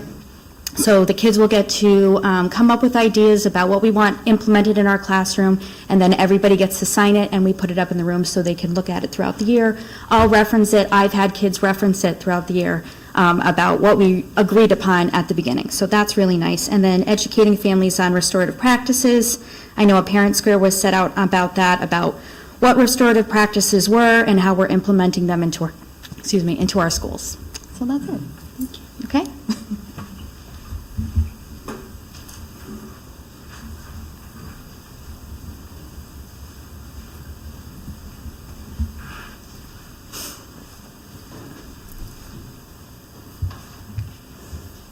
Good evening. The district priority number 2 is student achievement, and our theory of action is that if we plan and implement student-centered, authentic learning and assessment practices and continuously use student data to inform personalized instructional decision-making, then all students will demonstrate high levels of growth across skill areas. Both the Emerson team and the Web team are going to be discussing some of the action steps that we're going to be taking in order to help support student achievement. Oh, I missed it. One way is going to be through EduClimber, which is our new data warehouse management system for all students in grades K through 12. It replaced Performance Plus at the beginning of this school year. It warehouses student data such as district and state assessments, attendance, SRBI involvement, SEL, screening data, and more. Data can be sorted and looked at in many different ways. We can look at individual students, classrooms, grade levels, and all across the entire district. Depending on how we sort our data and what sort of reports we choose to run, we can more easily at a glance identify which students are struggling in which areas and how successful or unsuccessful our interventions are. This year at Emerson Williams, we had 2 professional development sessions for teachers on the topic of EduClimber. The first session was designed to instruct our teachers about the proper procedures for entering their assessment data scores into EduClimber. And the second session was designed to instruct our teachers about all the various academic achievement reports that they're capable of pulling and how these reports can help to inform their instruction and their interventions with students.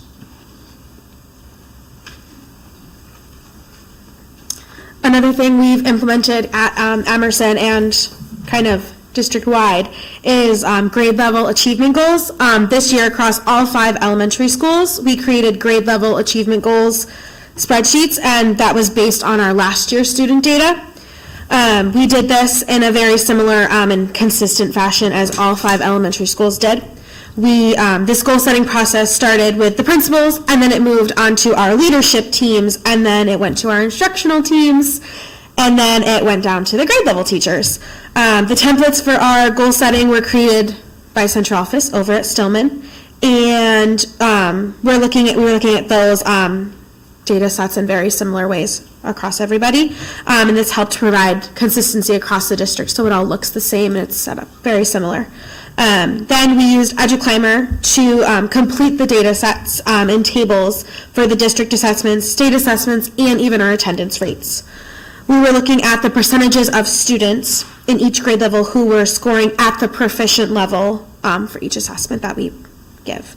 And then we were also looking at the winter and then comparing it to the spring assessments of last school year in order to set our goals for this school year. Then for this current school year, we set our goals for the winter and spring administration of those same assessments that were given last year. Throughout the entire school year, we are also going to be monitoring how our students are performing in comparison to the goals that we have set by grade level, and this is going to be done in the same way across all of our schools.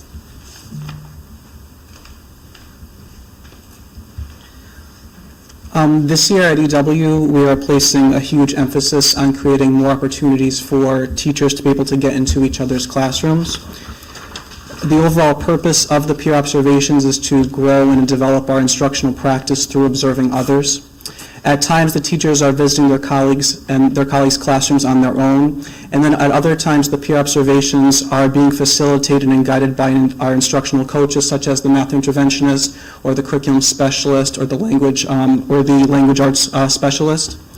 Some of the peer observations are conducted right within our own building, but some are also involving teachers actually traveling to other schools within the district.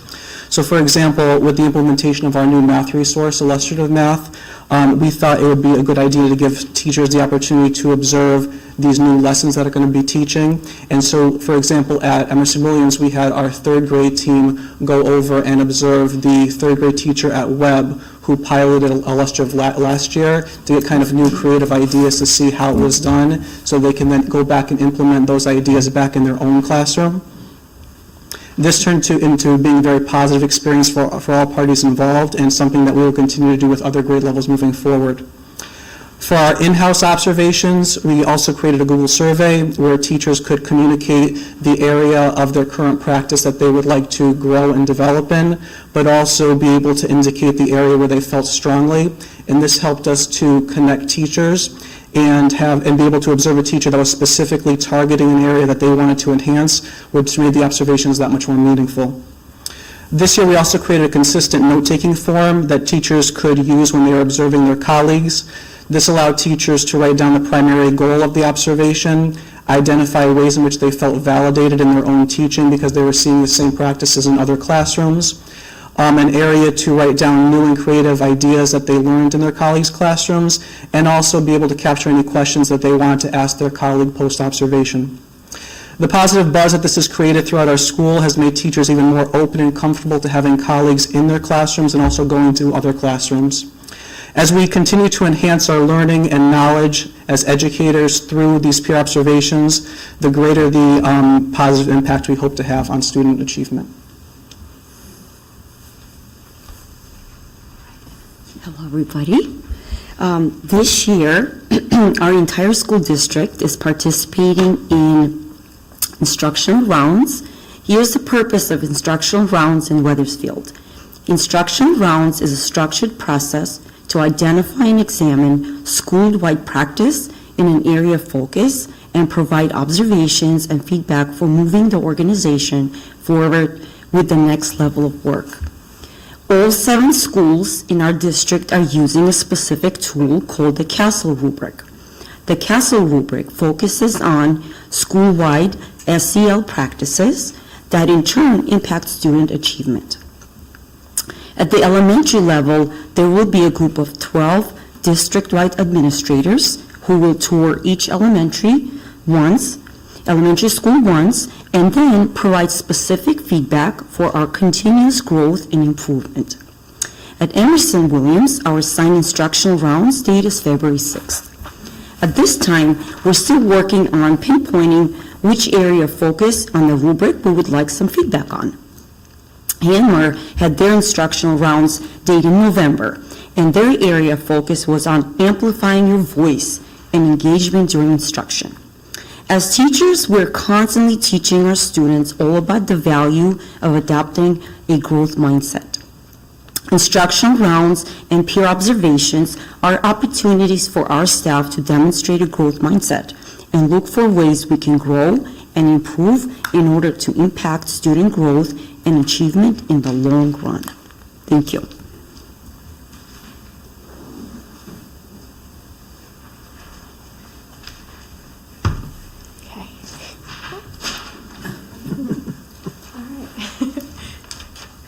So thanks to a very generous grant from the Wethersfield Education Foundation, the entire Emerson Williams school community engaged in our One School, One Book project.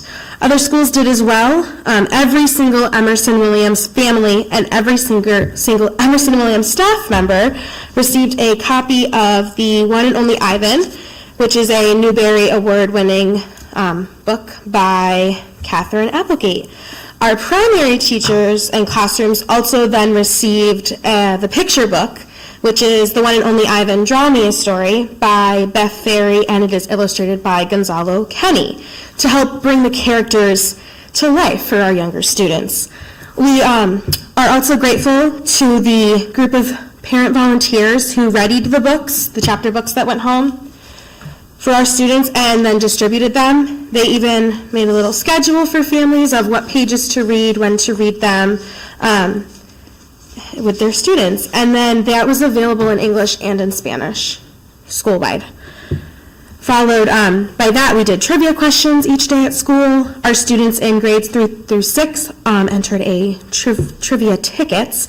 And at the end, there was a drawing, and 6 randomly selected students and winners received one of the sequels to The One and Only Ivan, which is The One and Only Bob, and plus they got their own Ivan stuffy, which we also then were gifted by our PTO at Emerson, and he has traveled around many classrooms, including my own.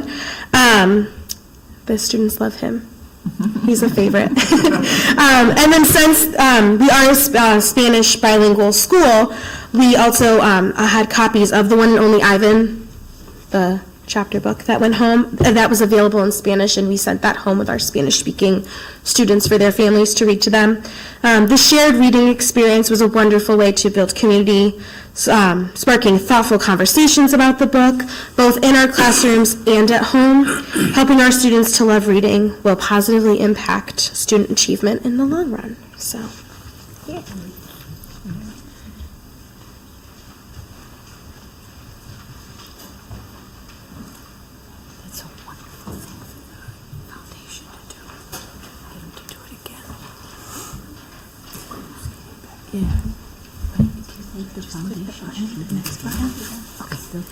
Hi, I'm going to also talk a little bit about illustrative math, which I know that you've heard a lot about already. So this year, all K-6 classrooms have implemented our new elementary math core curriculum resource, which is illustrative mathematics. So this is a problem-based learning framework where students are able to collaborate and think deeply and explore a variety of approaches to help them solve problems. They are grappling and engaging in this productive struggle to build a thinking classroom. So the way that this aligns directly to achievement is allowing these students to make these deeper understandings of concepts. They're analyzing their errors, they're analyzing other errors, and they're uncovering these new approaches that they might not have used in the past. They're developing a strong foundation in number sense, and they're recognizing patterns and relationships that exist in our number system, which foundationally is important before they are introduced to algorithms. So each grade level has Common Core math standards aligned. But the most amazing part to this program is that all students have an entry point. They're able to come in at grade level opportunities and access the curriculum and the concepts and the skills. They are also able to partner with students across the whole classroom and have conversations regardless of their ability levels, which is wonderful.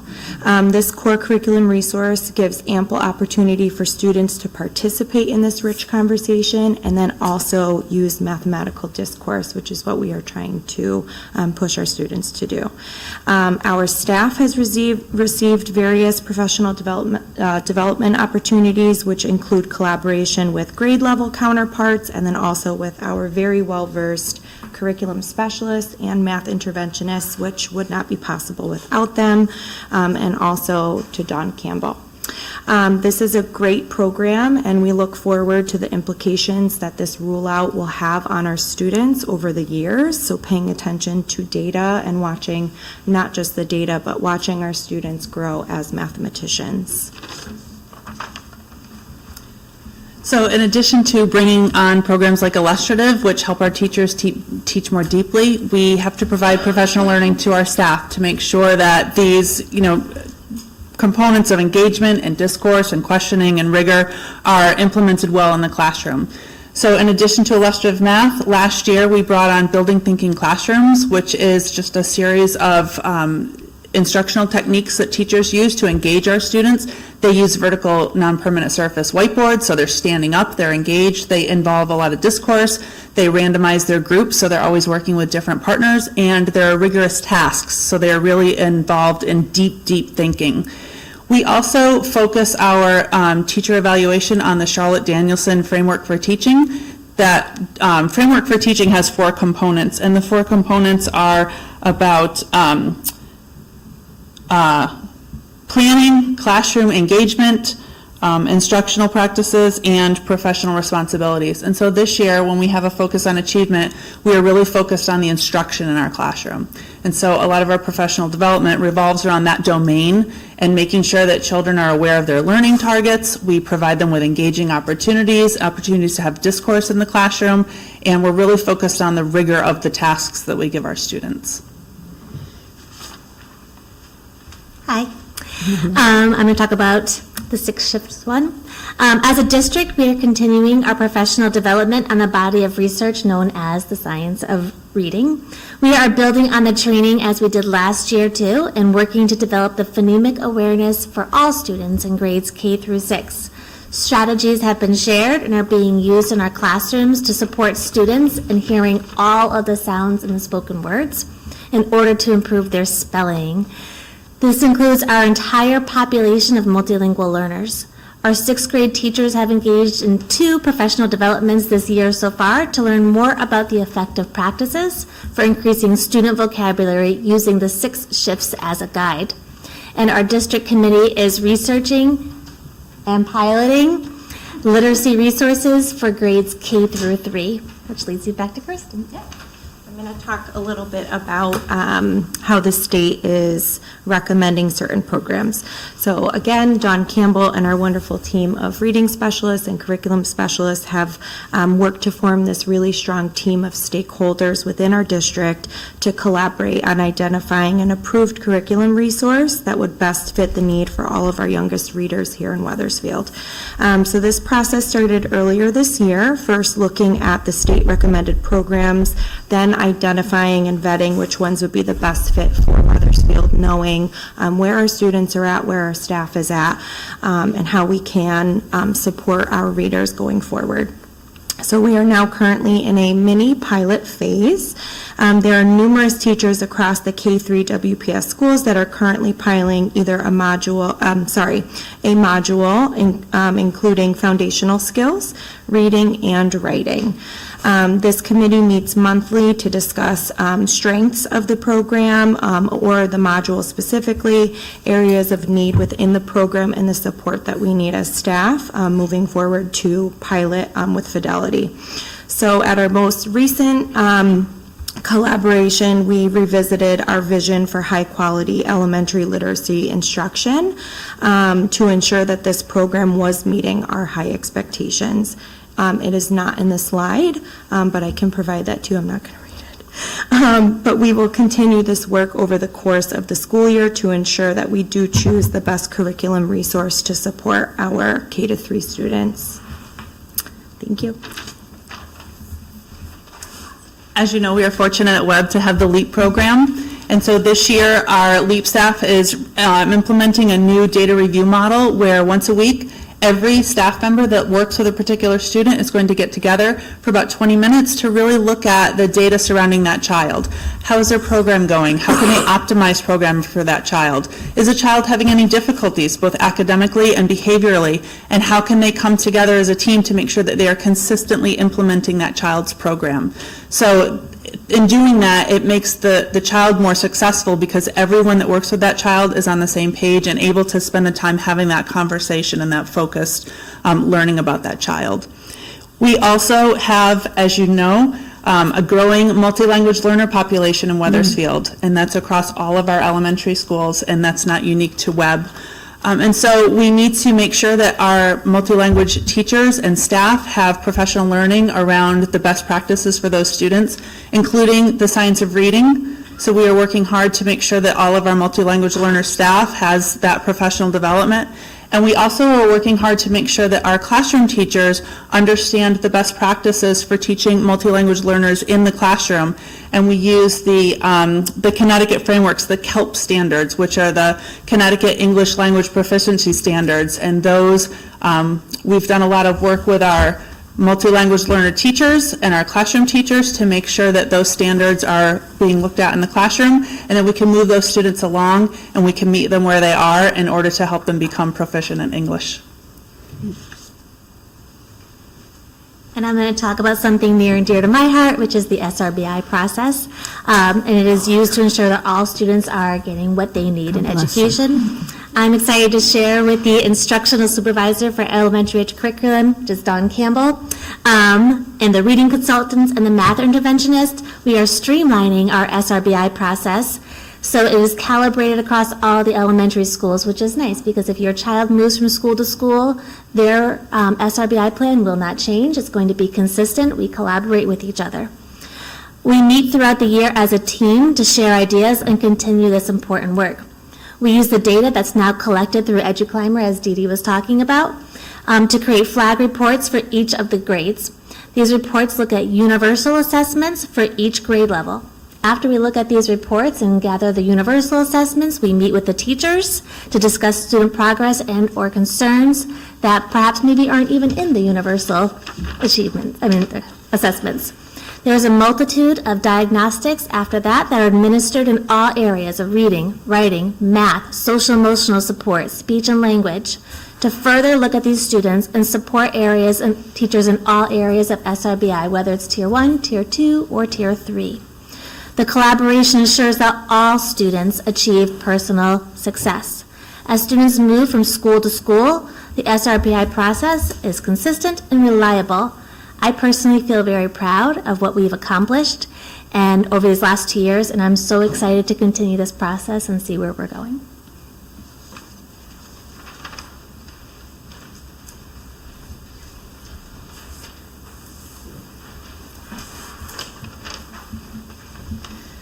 Good evening.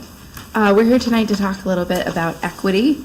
So our theory of action as a district is if we grow in our individual and collective social consciousness and deliberately identify and address inequities in current policies and practices, then we will holistically close achievement, opportunity, and readiness gaps while empowering all students to demonstrate growth and success.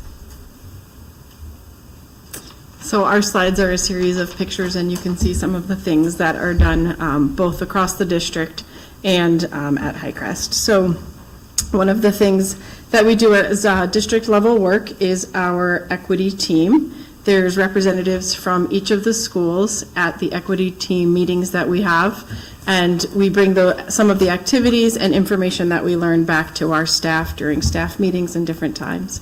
One of the things that we did recently was spend time meeting with one person. You picked a partner that you didn't know very well, and for 3 minutes, you had to each take 3 minutes to talk about yourself from your culture without using that you were an educator. And so we found that that was really powerful work. We did that as a district team, and then we brought that back to a staff meeting. And the school social worker and I recently did some professional development with our paraprofessionals, and it was really cool to see that opportunity across the different settings, and people said it was very powerful. It's really difficult to not respond to somebody for 3 minutes, so that was really great. We also use the tool Parent Square across the district, which is a great communication tool that teachers are able to kind of post their bulletins and newsletters. Our principal is able to send out her newsletter and information. And then we also use it as a direct messaging tool.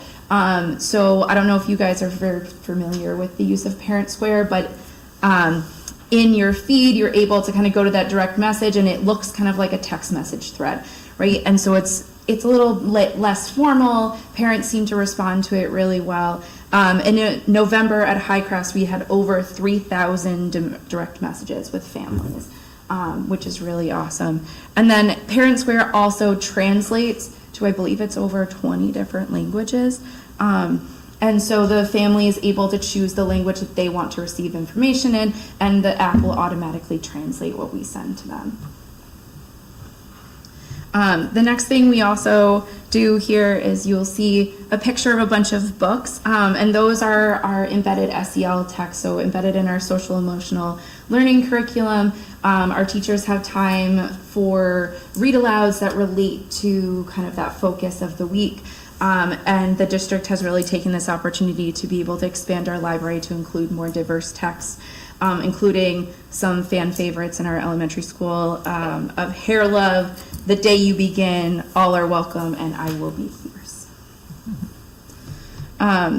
This is also the third year we have had the teacher in residency program. Charles Wright started off our first year in Emerson Williams, and now we have a teacher in residency at Highcrest, working alongside Miss Guerrero in third grade. And the teacher in residency program gives professionals of color looking to enter the education field a year-long residency with a certified staff member. So they're able to come in and kind of get that hands-on experience alongside their coursework. The next piece is about relationship building work. So as we've heard tonight, it's going on throughout the district in so many different ways, which was really neat to see. And so each school is doing that, implementing that in their own kind of specific way, but with all the same goal in mind, which is connections. I think we heard that tonight through the athletic and then the Keane Foundation. And so, you know, one of the things that I do is I have just a connections folder in my Google Drive, and that's where I have, I'm on the attendance team at Highcrest. I look at the Rethink Ed data, which is our SEL curriculum, and then also behavior referrals to see. And so to me, it all comes down to connection. And so I keep that all of that information together and use that because it's really all under the same umbrella. In all buildings, we engage in restorative circles, multicultural learning, sharing about cultures, and activities such as Mix It Up Lunch. This was one of the first years that we did Mix It Up Lunch at Highcrest, and it was very, very well received. If you're not familiar with it, it's you could do it a variety of different ways. What we chose was colors, and so at the beginning of lunch, each student was given a different color popsicle stick, and then we had balloons on all of the tables that corresponded, and the social worker, an ESS clinician, Mrs. Maury, and myself all coordinated helping kids get seated at different tables. And then on each table, we also had a cup with different questions to kind of spark some conversation and things like that. And it was really just an opportunity for kids to talk with students that maybe, you know, the lunchroom is a place that sometimes either in elementary you sit by class, or in some of the older grades, you just kind of sit with the same people over and over. So it's really an activity that can be done throughout the grade levels. And then at Highcrest, we try to really keep our outreach as consistent as possible, trying to reach those families that maybe aren't able to get into our schools as often. And doing that a variety of ways. Of course, Parent Square is one of our major tools, but then offering, our parents to be able to meet over Google Meet or via phone to be able to make those meetings more accessible to them. Another piece that we have is our Equity Corner in the newsletter that's sent out weekly. So the Equity Corner is twice a month. And this month's recent Equity Corner really focused on those winter holidays coming up. So they talked about Hanukkah. It had some really great links.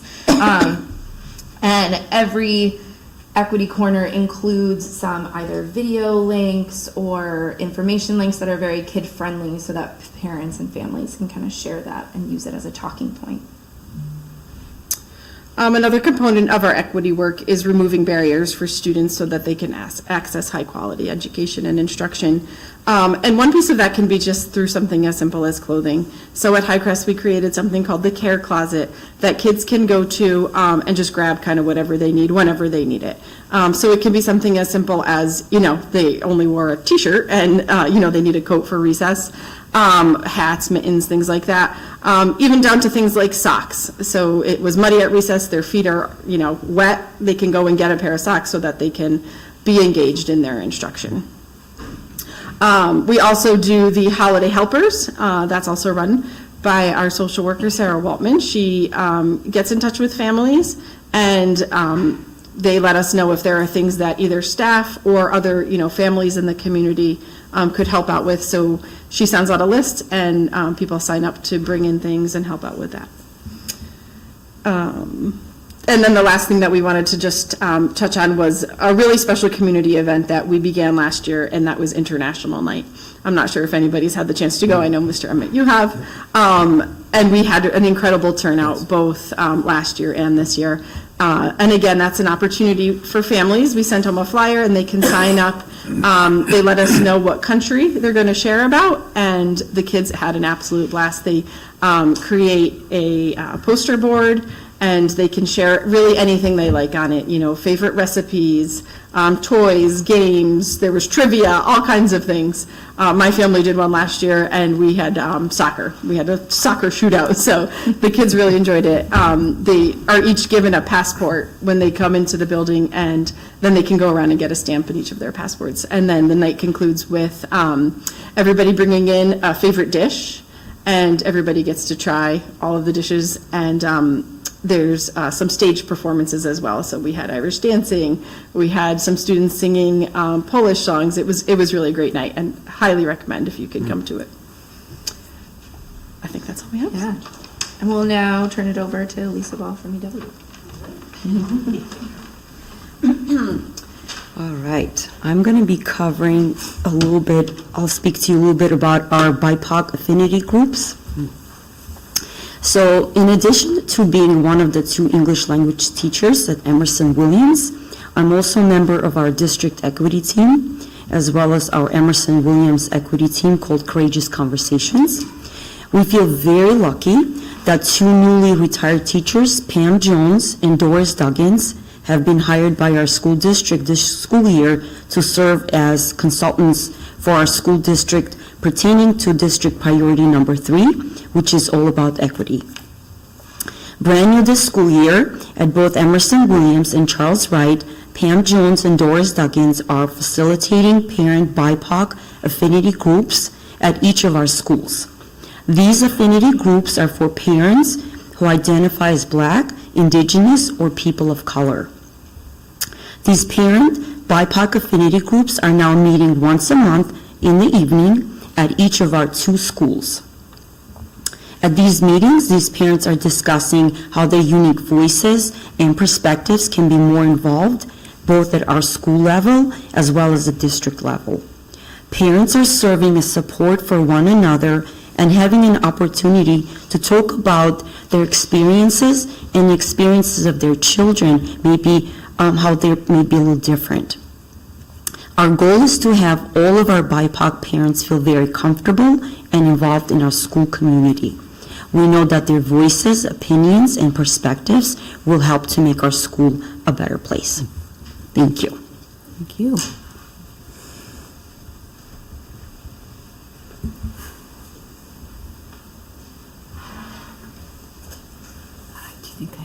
questions.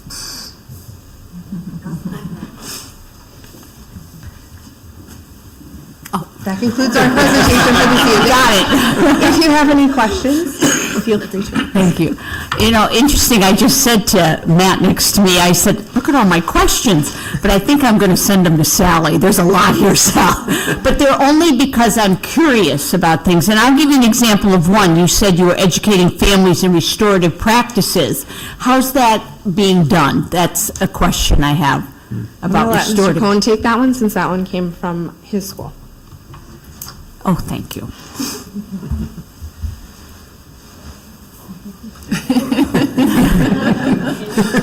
Stay a while, Mr. Cohen. I could have used my teacher voice, but. Don't run away when you're done with that one. I have one for you too.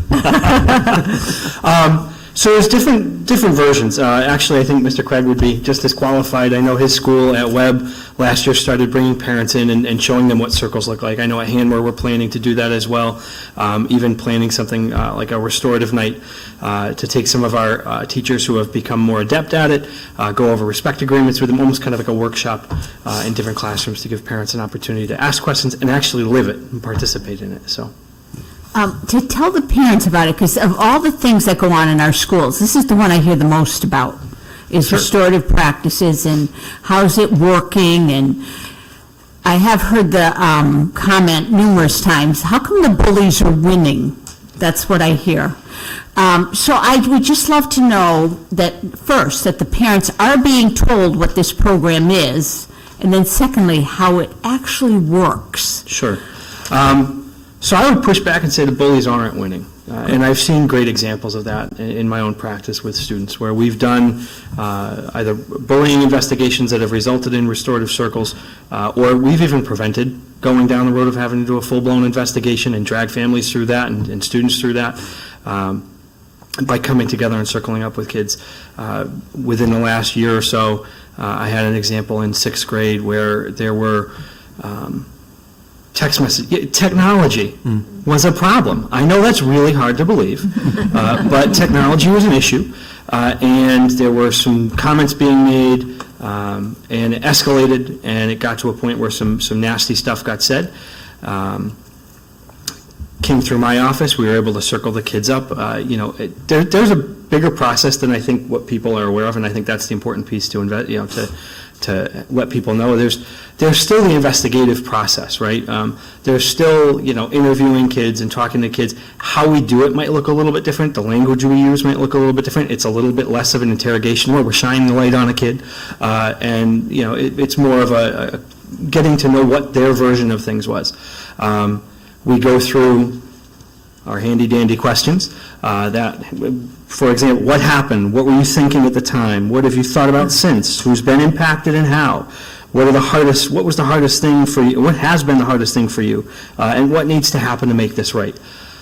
When you go through those and you start talking to kids about that, and you've created, I think one of the key things you heard Kelly Southwick, one of our 4th grade teachers, talk about doing a daily circle. It builds community. None of this happens without there being a sense of community and those kids feeling safe. So you heard her say, she would hear anything about a kid opening up about whether it's their favorite pet or, hey, what's happening, what's going on for them, and they feel safe with their teachers and other staff members. So, for example, in this situation I had with technology, once we investigated it and kind of found where things were going and who the students were that needed to be involved, we circled up, and the student who was most responsible actually broke down in the circle with peers. And I won't forget this as part of my practice, and for a long time, probably never forget it. Truly looked at this other child who had been harmed and said, I didn't realize what my words were doing. And so I think from my perspective in that moment, it was that sense of accountability. I can throw a suspension at a kid any day of the week. I can, give lunch detentions till I'm blue in the face. Them eating lunch in the office doesn't make the difference. It's them owning their behavior. It's them understanding the impact that's happened. And then actually more importantly, or equally as importantly, not only does the I'll use the word victim get to have their statement, but I've seen it where the victim then understands where the behavior came from. And, the person, the perpetrator is able to say, yeah, I didn't realize, or talk about their own circumstances that led them to that behavior. So it's really rooted in accountability. Okay, thank you. You're welcome. Your turn. Same topic, 3-year plan. 3-year plan will never end, so it's always going to be a 3-year plan. It's the infinite 3-year plan. So basically what that means is every year we'll just add another year. What does it look like now? So we're a few years into it, or we're probably, year 2 now? So we're looking out now, projecting it. What does that look like at each of our schools? While we work very closely together, each of our school communities are slightly different, and they are coming along with this work in a little bit different way, in different paces. So it's just meeting our parents and the community where they are, meeting our staffs where they are, and making sure that we're doing what we need to do so everybody's got an understanding. Anyone else with a question? I have a lot, Sally, you'll be getting, I don't want to spend too much time on them, because it's okay, but thank you all, that was excellent, thank you very much so much. Thank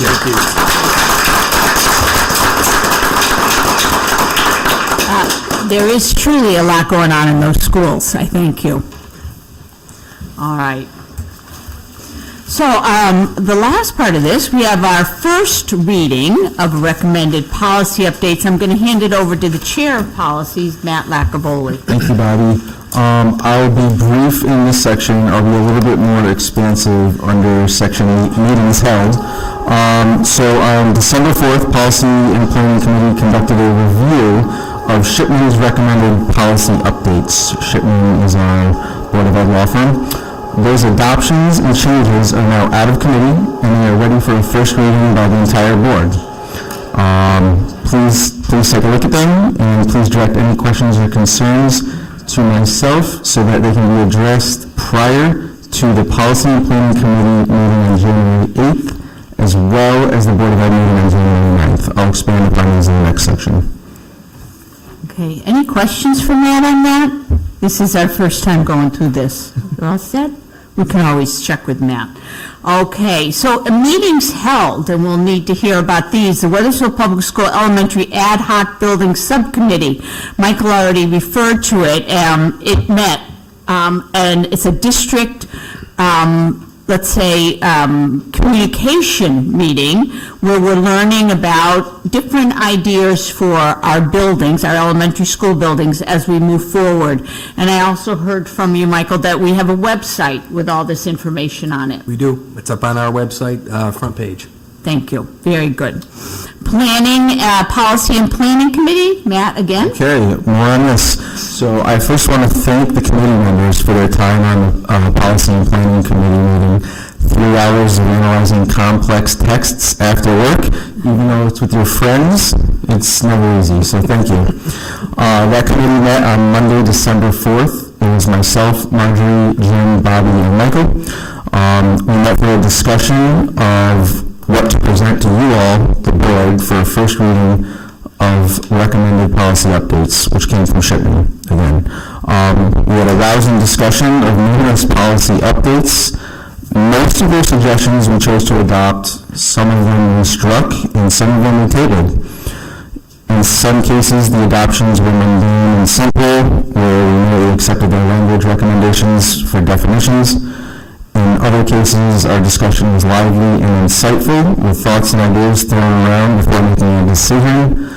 The policies we discussed the most had to do with the administration of student medications in the schools, specifically Narcan, unfortunately, recess and play-based learning, and increasing educator diversity.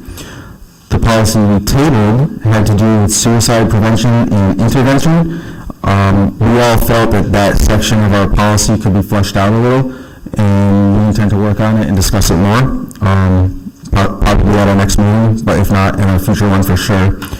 The policy we discussed that has received the most publicity lately was obviously the new age cutoff date for admissions to public schools in Connecticut. I can try to answer any questions on these policies right now, but if you have specific detailed questions, I'll have to get back to you. I haven't exactly memorized all this yet. We plan to meet again next month, which is also next year, on Monday, January 8th. Does anybody have any Okay. questions for now? I'll try to answer them. If not, I will get back to you. Yeah. Okay, so that's your homework over this vacation week, is to read the policies for their first reading, okay? And please reach out with questions. All right. Okay, so we do have meetings scheduled. We have another one of our, Oh, sorry, I almost forgot Marjorie after those minutes you did. Sorry, Community and Public Relations Committee. Marjorie did the most exquisite minutes for this. Go ahead. Thank you. Yes, we met last night, and I feel like any meeting I'm involved in goes over 2 hours long, so I apologize for that. But I think we could have been matched the policy meeting with 3 hours if we wanted to. It was a great meeting to just kind of get a basic understanding what the communication tools are out there right now. And of course, as Mr. Emmett explained and teachers today explained, is Parent Square is by far like the biggest tool that is being used to communicate to parents and families. And just how great of a tool it has become, whether it's just by the principal sending out to the whole, every family, or was it just teachers sending it out to their classroom, or just obviously also the direct messaging that's been happening, and the great the ways it can be used to also give to families who don't speak English or need a translation, just to better understand what's going on. So I think it's been a great connection, and just understanding who controls Parent Square and how it's used. Another thing that was brought up, which was a really good question by Liz, was do we have an emergency plan, a communications plan if something should happen, and what is that plan? Of course, there is a plan, we found out. It's not public because it shouldn't be public as far as like what to, but there is a plan about communication-wise, what if something should happen in a school or district-wide, how Mr. Emmett or would work with the police, the principals, the fire department, and so forth and so on. And also understanding how, if there was a media issue where the media wanted to get in touch with somebody, Mr. Emmett would be the spokesperson for the district, and Bobby Granata, our chair, would be the spokesperson for the Board of Education. And just understanding like that we have a plan, who speaks for who, how it all works, and it was very nice to hear that, and I'm glad the question was asked. There's also other communications that are within the district that it's just good to know or like understand the protocol. So like School Dude is the communication for IT issues and problems in the district. And then there's all the other remaining parts of the meeting were about how we communicate out to the public. So the website, we were talking about who runs the website, how does that person, the staff person, get information, and if we also wanted to know protocol for if the board wanted to add a picture or something from our meeting, because we're looking to maybe increase, or definitely increase, what the public sees that happens at board meetings, and what the Board of Ed does, because there has been this kind of messaging to us or communication that people just don't really know what we do and what our role is and what happens at meetings. So there's like kind of just an inquiry now, kind of a discussion about how we can make that more well-known. And having, I think at our next meeting will be the staff people, Shane? Yeah, we're looking for Shane Santos, our webmaster, who will provide a background and some analytics on our website, as well as Jeff Telke, who oversees the Parent Square modality. Right, and there's a ton of information on the website, and a lot of times how you get people to the website is through social media or other things, and it's kind of a game you have to play to manage, find people where they are, send them a quick like, hey, there's a Facebook message, or here's this and that draws them back to maybe a link or a picture of on their website, or information, or a website page. So if it's about anything about post-secondary issues or scholarship information, or when the SATs are, something with a high school, you could always use other modes of communication to get parents to see that, or students. So we also want to think about how there's Facebook, there's the district-wide Facebook page, and then the Board of Ed is considering possibly creating our own Facebook page just to talk about board information or board stuff. And it has been done in the past, but the current Facebook page has been, not used since 2016. Other districts do have a Board of Ed page, but we're just looking at it. We threw them out. And also the idea of a newsletter, that used to be something that the Board of Ed did many years ago. Would that be something of short, not a long newsletter, but a short one? And maybe every few months explaining what the Board of Ed has been doing and different, highlighting great events in the schools. And then the last part was just connecting the town council more to the Board of Ed in our activities. And there's already a committee has been created where we have liaisons going back and forth. There was one today with Emily was here from the town council, seeing what's going on in the Board of Ed. She will report back to the town council about that, and vice versa will be happening. So that'll be great to further, just in the future, understand what each is going, what is happening in each side. And also the understanding that maybe more of a connection and communication that we'll all try as a board to meet up with our state delegation, our 2 state senators, our 2 state reps who want to know and should be apprised of what's going on in our school district and our needs and our accomplishments, so they can understand what's happening here on a more consistent basis. So I think that was it. Was that anything else? Well, I know we all want to thank you because we've got this committee up and running again, and it's such a valuable committee. And I do want to say thank you to all the committee chairs who have gotten their committee up and running, because anyone who understands how a Board of Education works, we work really before we have a meeting here in the town hall. We have committee meetings where decisions are made, and the chair of the committee comes up and informs us of what is going on, and then we vote on anything that needs to be voted on. So we're really like the recital of all the committees, and we're on all cylinders right now. I can't thank you enough. This is great. Okay, and so meetings scheduled, here we have them coming up. We do have another ad hoc building subcommittee on 12/14/23 at 6 o'clock in the Stillman Building. Human Resources and Personnel Committee on December 18th at 6 o'clock. Facilities and Maintenance Committee is on December 19th at 6 o'clock, and all of these are at Stillman. And Policy and Planning Committee next year on January 8th at 6 o'clock. Thank you, everyone, for your commitment to these committees. So we have public comment. Anyone wishing to make a public comment? Please come to the podium and state your name and address, and may I remind you that public comments are limited to 5 minutes. I was going to give you 15. Okay, thank you. Before we start our board comments, I want to hear from Mary on what's going on at the high school. She's been sitting over there so quietly for so long. Thank you, Mary. So WHS has been doing a lot for our community lately. Last Friday, students and teachers came to school in pajamas to support CCMC. WHS is also running a food drive through December for the Wethersfield Food Pantry, as well as a blood drive throughout the day tomorrow.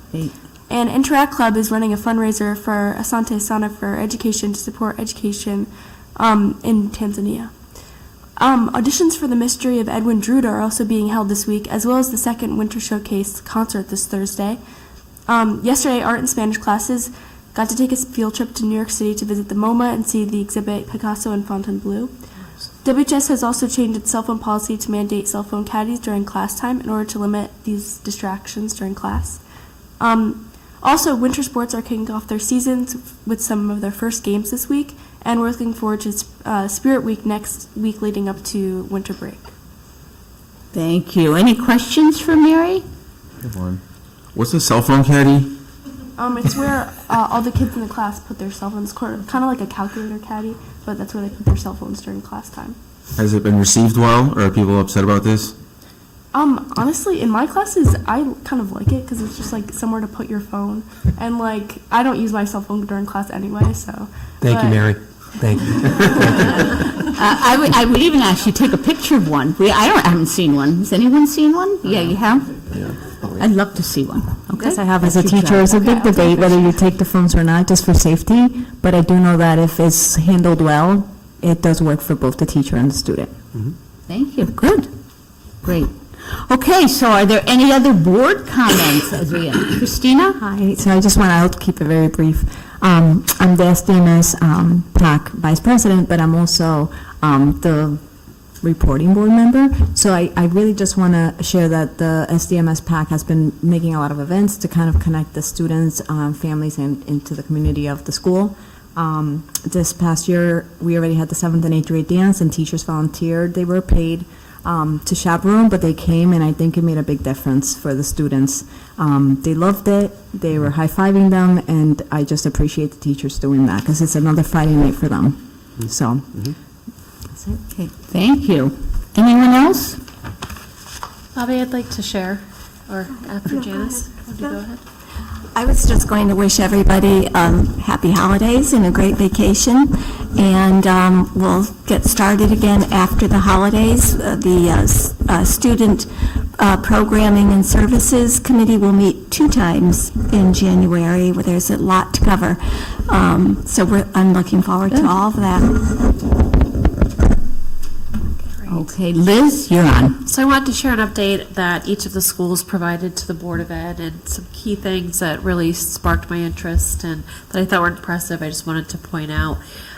Some of the shared things that go across all of the schools included the choral and various band and orchestra concerts. It seems like they were well attended. Charles Wright had I think a Scholastic Book Fair at the same time, so that they were able to get parents, involved in that as well. I believe this is the first time that the high school that just had their Winter Wonderland concert had the combined orchestras, bands, and chorus as well, which was exciting. And also, the high school having the largest auditorium definitely has the opportunity to take advantage of that, which my understanding is that the Silas Deane Middle School will be doing that with their upcoming concert. I believe, Mike, you had mentioned that. Yes. A couple of the things that are going on at the schools that I didn't see in every school update, but I thought it'd be great if we could share this with others. One, Emerson Williams is participating in Senator Chris Murphy's Martin Luther King Jr. essay contest. I'm not sure if all schools are doing that, but I wanted to make everyone aware so that, if that's an opportunity, I'm sure there's kids who would love to get involved. And then also the program with the Connecticut Judicial Branch coming out to all of the schools on Dr. Seuss's birthday, kicking off and reading to the students. I know that Webb is doing that, and I thought that would be great to share with the other schools as well.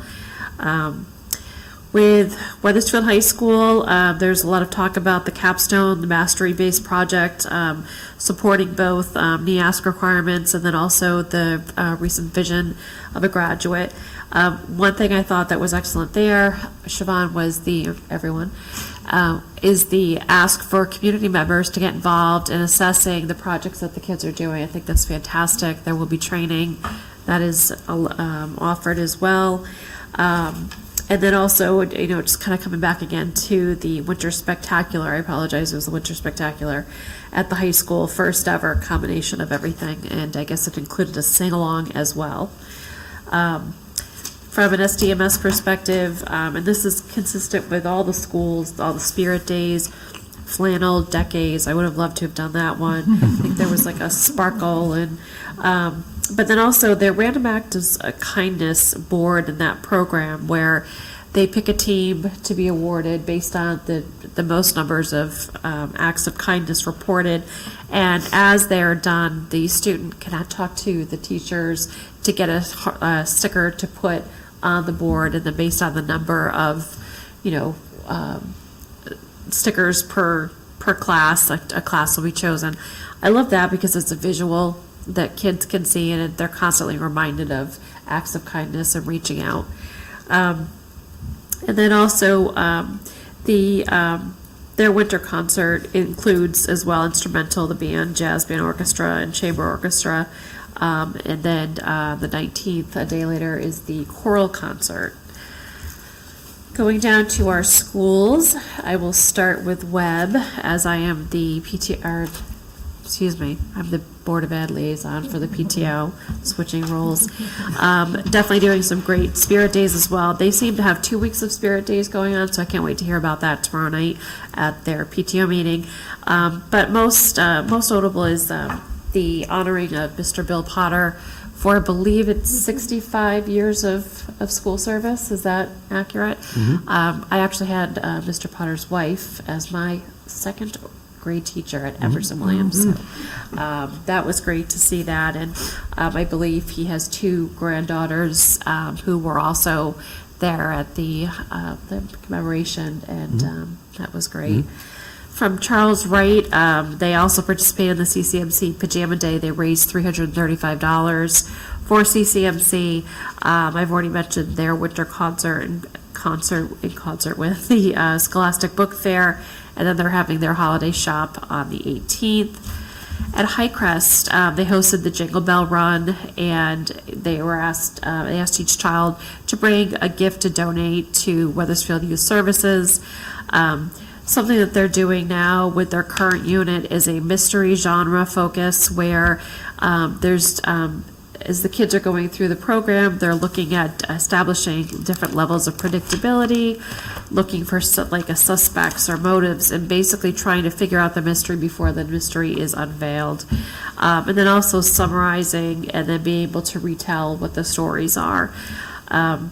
They had, Highcrest had 100% parent participation at their conferences, and definitely remarked on the tackling literacy by the football team. That was a big hit. And then also with their relationship building block, one thing that occurred to me I really liked hearing is they share their why. At each juncture, their why is explained to make sure everyone is aware. And I think that if we all think about our why, whether we're volunteering or we're a student or teaching, it really just helps provide such clarity in our goals. Hamner, Mrs. Nepal's changing the Earth NGSS unit. At the same time, she's finalizing the 3rd grade curriculum, which I thought was definitely a heavy plate. But she's teaching the kids through investigations and research. All these different things are gathering go on to the driving a question board where there's a summary table, science vocabulary, and samples of the models. For Emerson Williams, I had mentioned that there's the MLK Junior Essay Program with Senator Chris Murphy that they're participating in. And let's see, I feel like I have covered everyone. So Okay. thank you. Well, thank you very much. Anyone else for Marjorie? Hi. I just wanted to say I went to the high school band concert last week, and it was great. It was wonderful, and it was nice to see, because I'm a parent of a band student, so it's nice to see chorus and band combined for that. And I also attended the WSBC meeting last Thursday. WSBC is a meeting where a representative from each elementary school and the high school and the middle school come together to talk about things that are happening in their school. And they also meet with Mr. Emmett, who talks about what's going on in the school district. And so usually there's a bunch of different questions that are brought up, and Mr. Emmett will discuss them. One of the subjects was just kind of really giving a lot of information about the new requirement for kindergarten age, which will be 5 years old this next year coming. And also Kim Bobbin was there talking about, from WEC, talking about that we were just brainstorming and just as parents talking about how to get the word out, and also the repercussions or what other school districts might be doing, and also the issue of preschool and the preschool opportunities there. And I know years ago when my kids weren't even in school, but there was an open house where there was an informational thing, I think at Pitkin, where it was daycare centers and preschool opportunities, whereas you could just go and get information. Every business or organization had a table, so you could get information as a parent to find out what are the options. So that was something that maybe could come back. And just it's eye-opening that 500 at any given year, there's 500 preschool age kids in this town, 500, and not nearly as many spots. So it's just kind of eye-opening there. And we talked about, what did we talk about? They also wanted to more, there were certain parents who also wanted to know more about restorative practice, and that was, we kind of, Mr. Emmett talked about it, and there's also really good explanation of, what was I going to say? Oh, I lost my train of thought. Oh, another thing that was asked about was Social Justice Coalition, and that was very good explanation from Mr. Emmett about, and made me want to join it. And I saw on the website, there's a big informational page about the Social Justice Coalition, because I think sometimes people find it a mysterious kind of group that's formed a year or so ago, but they do really good work, and a lot of information is retrieved from them. And I know one of the things that was brought up, we talked about two other things, because I had attended the PTSA meeting about, a couple months ago, and Siobhan, the assistant principal, forgetting her name, she did a great presentation about college credits you can get at this high school during high school. And I was like, and then a bunch of us at the end were like, we should send this to the 8th grade parents. And I know the 8th grade night is coming up, and it would be great to start off, or at some point, I don't know. Yeah, but, okay.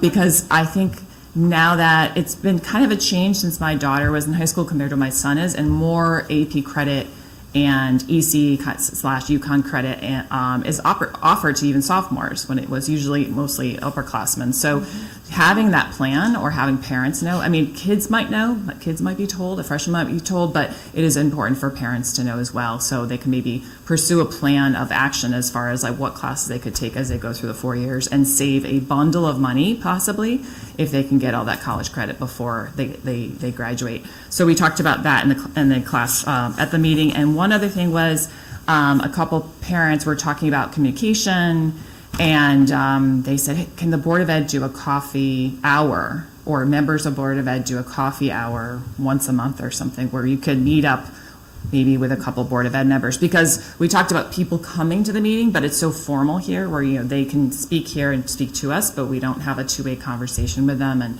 other ways that maybe more informal situations where we don't have to have a quorum, but a coffee hour or coffee. Sounds wonderful. Sit down.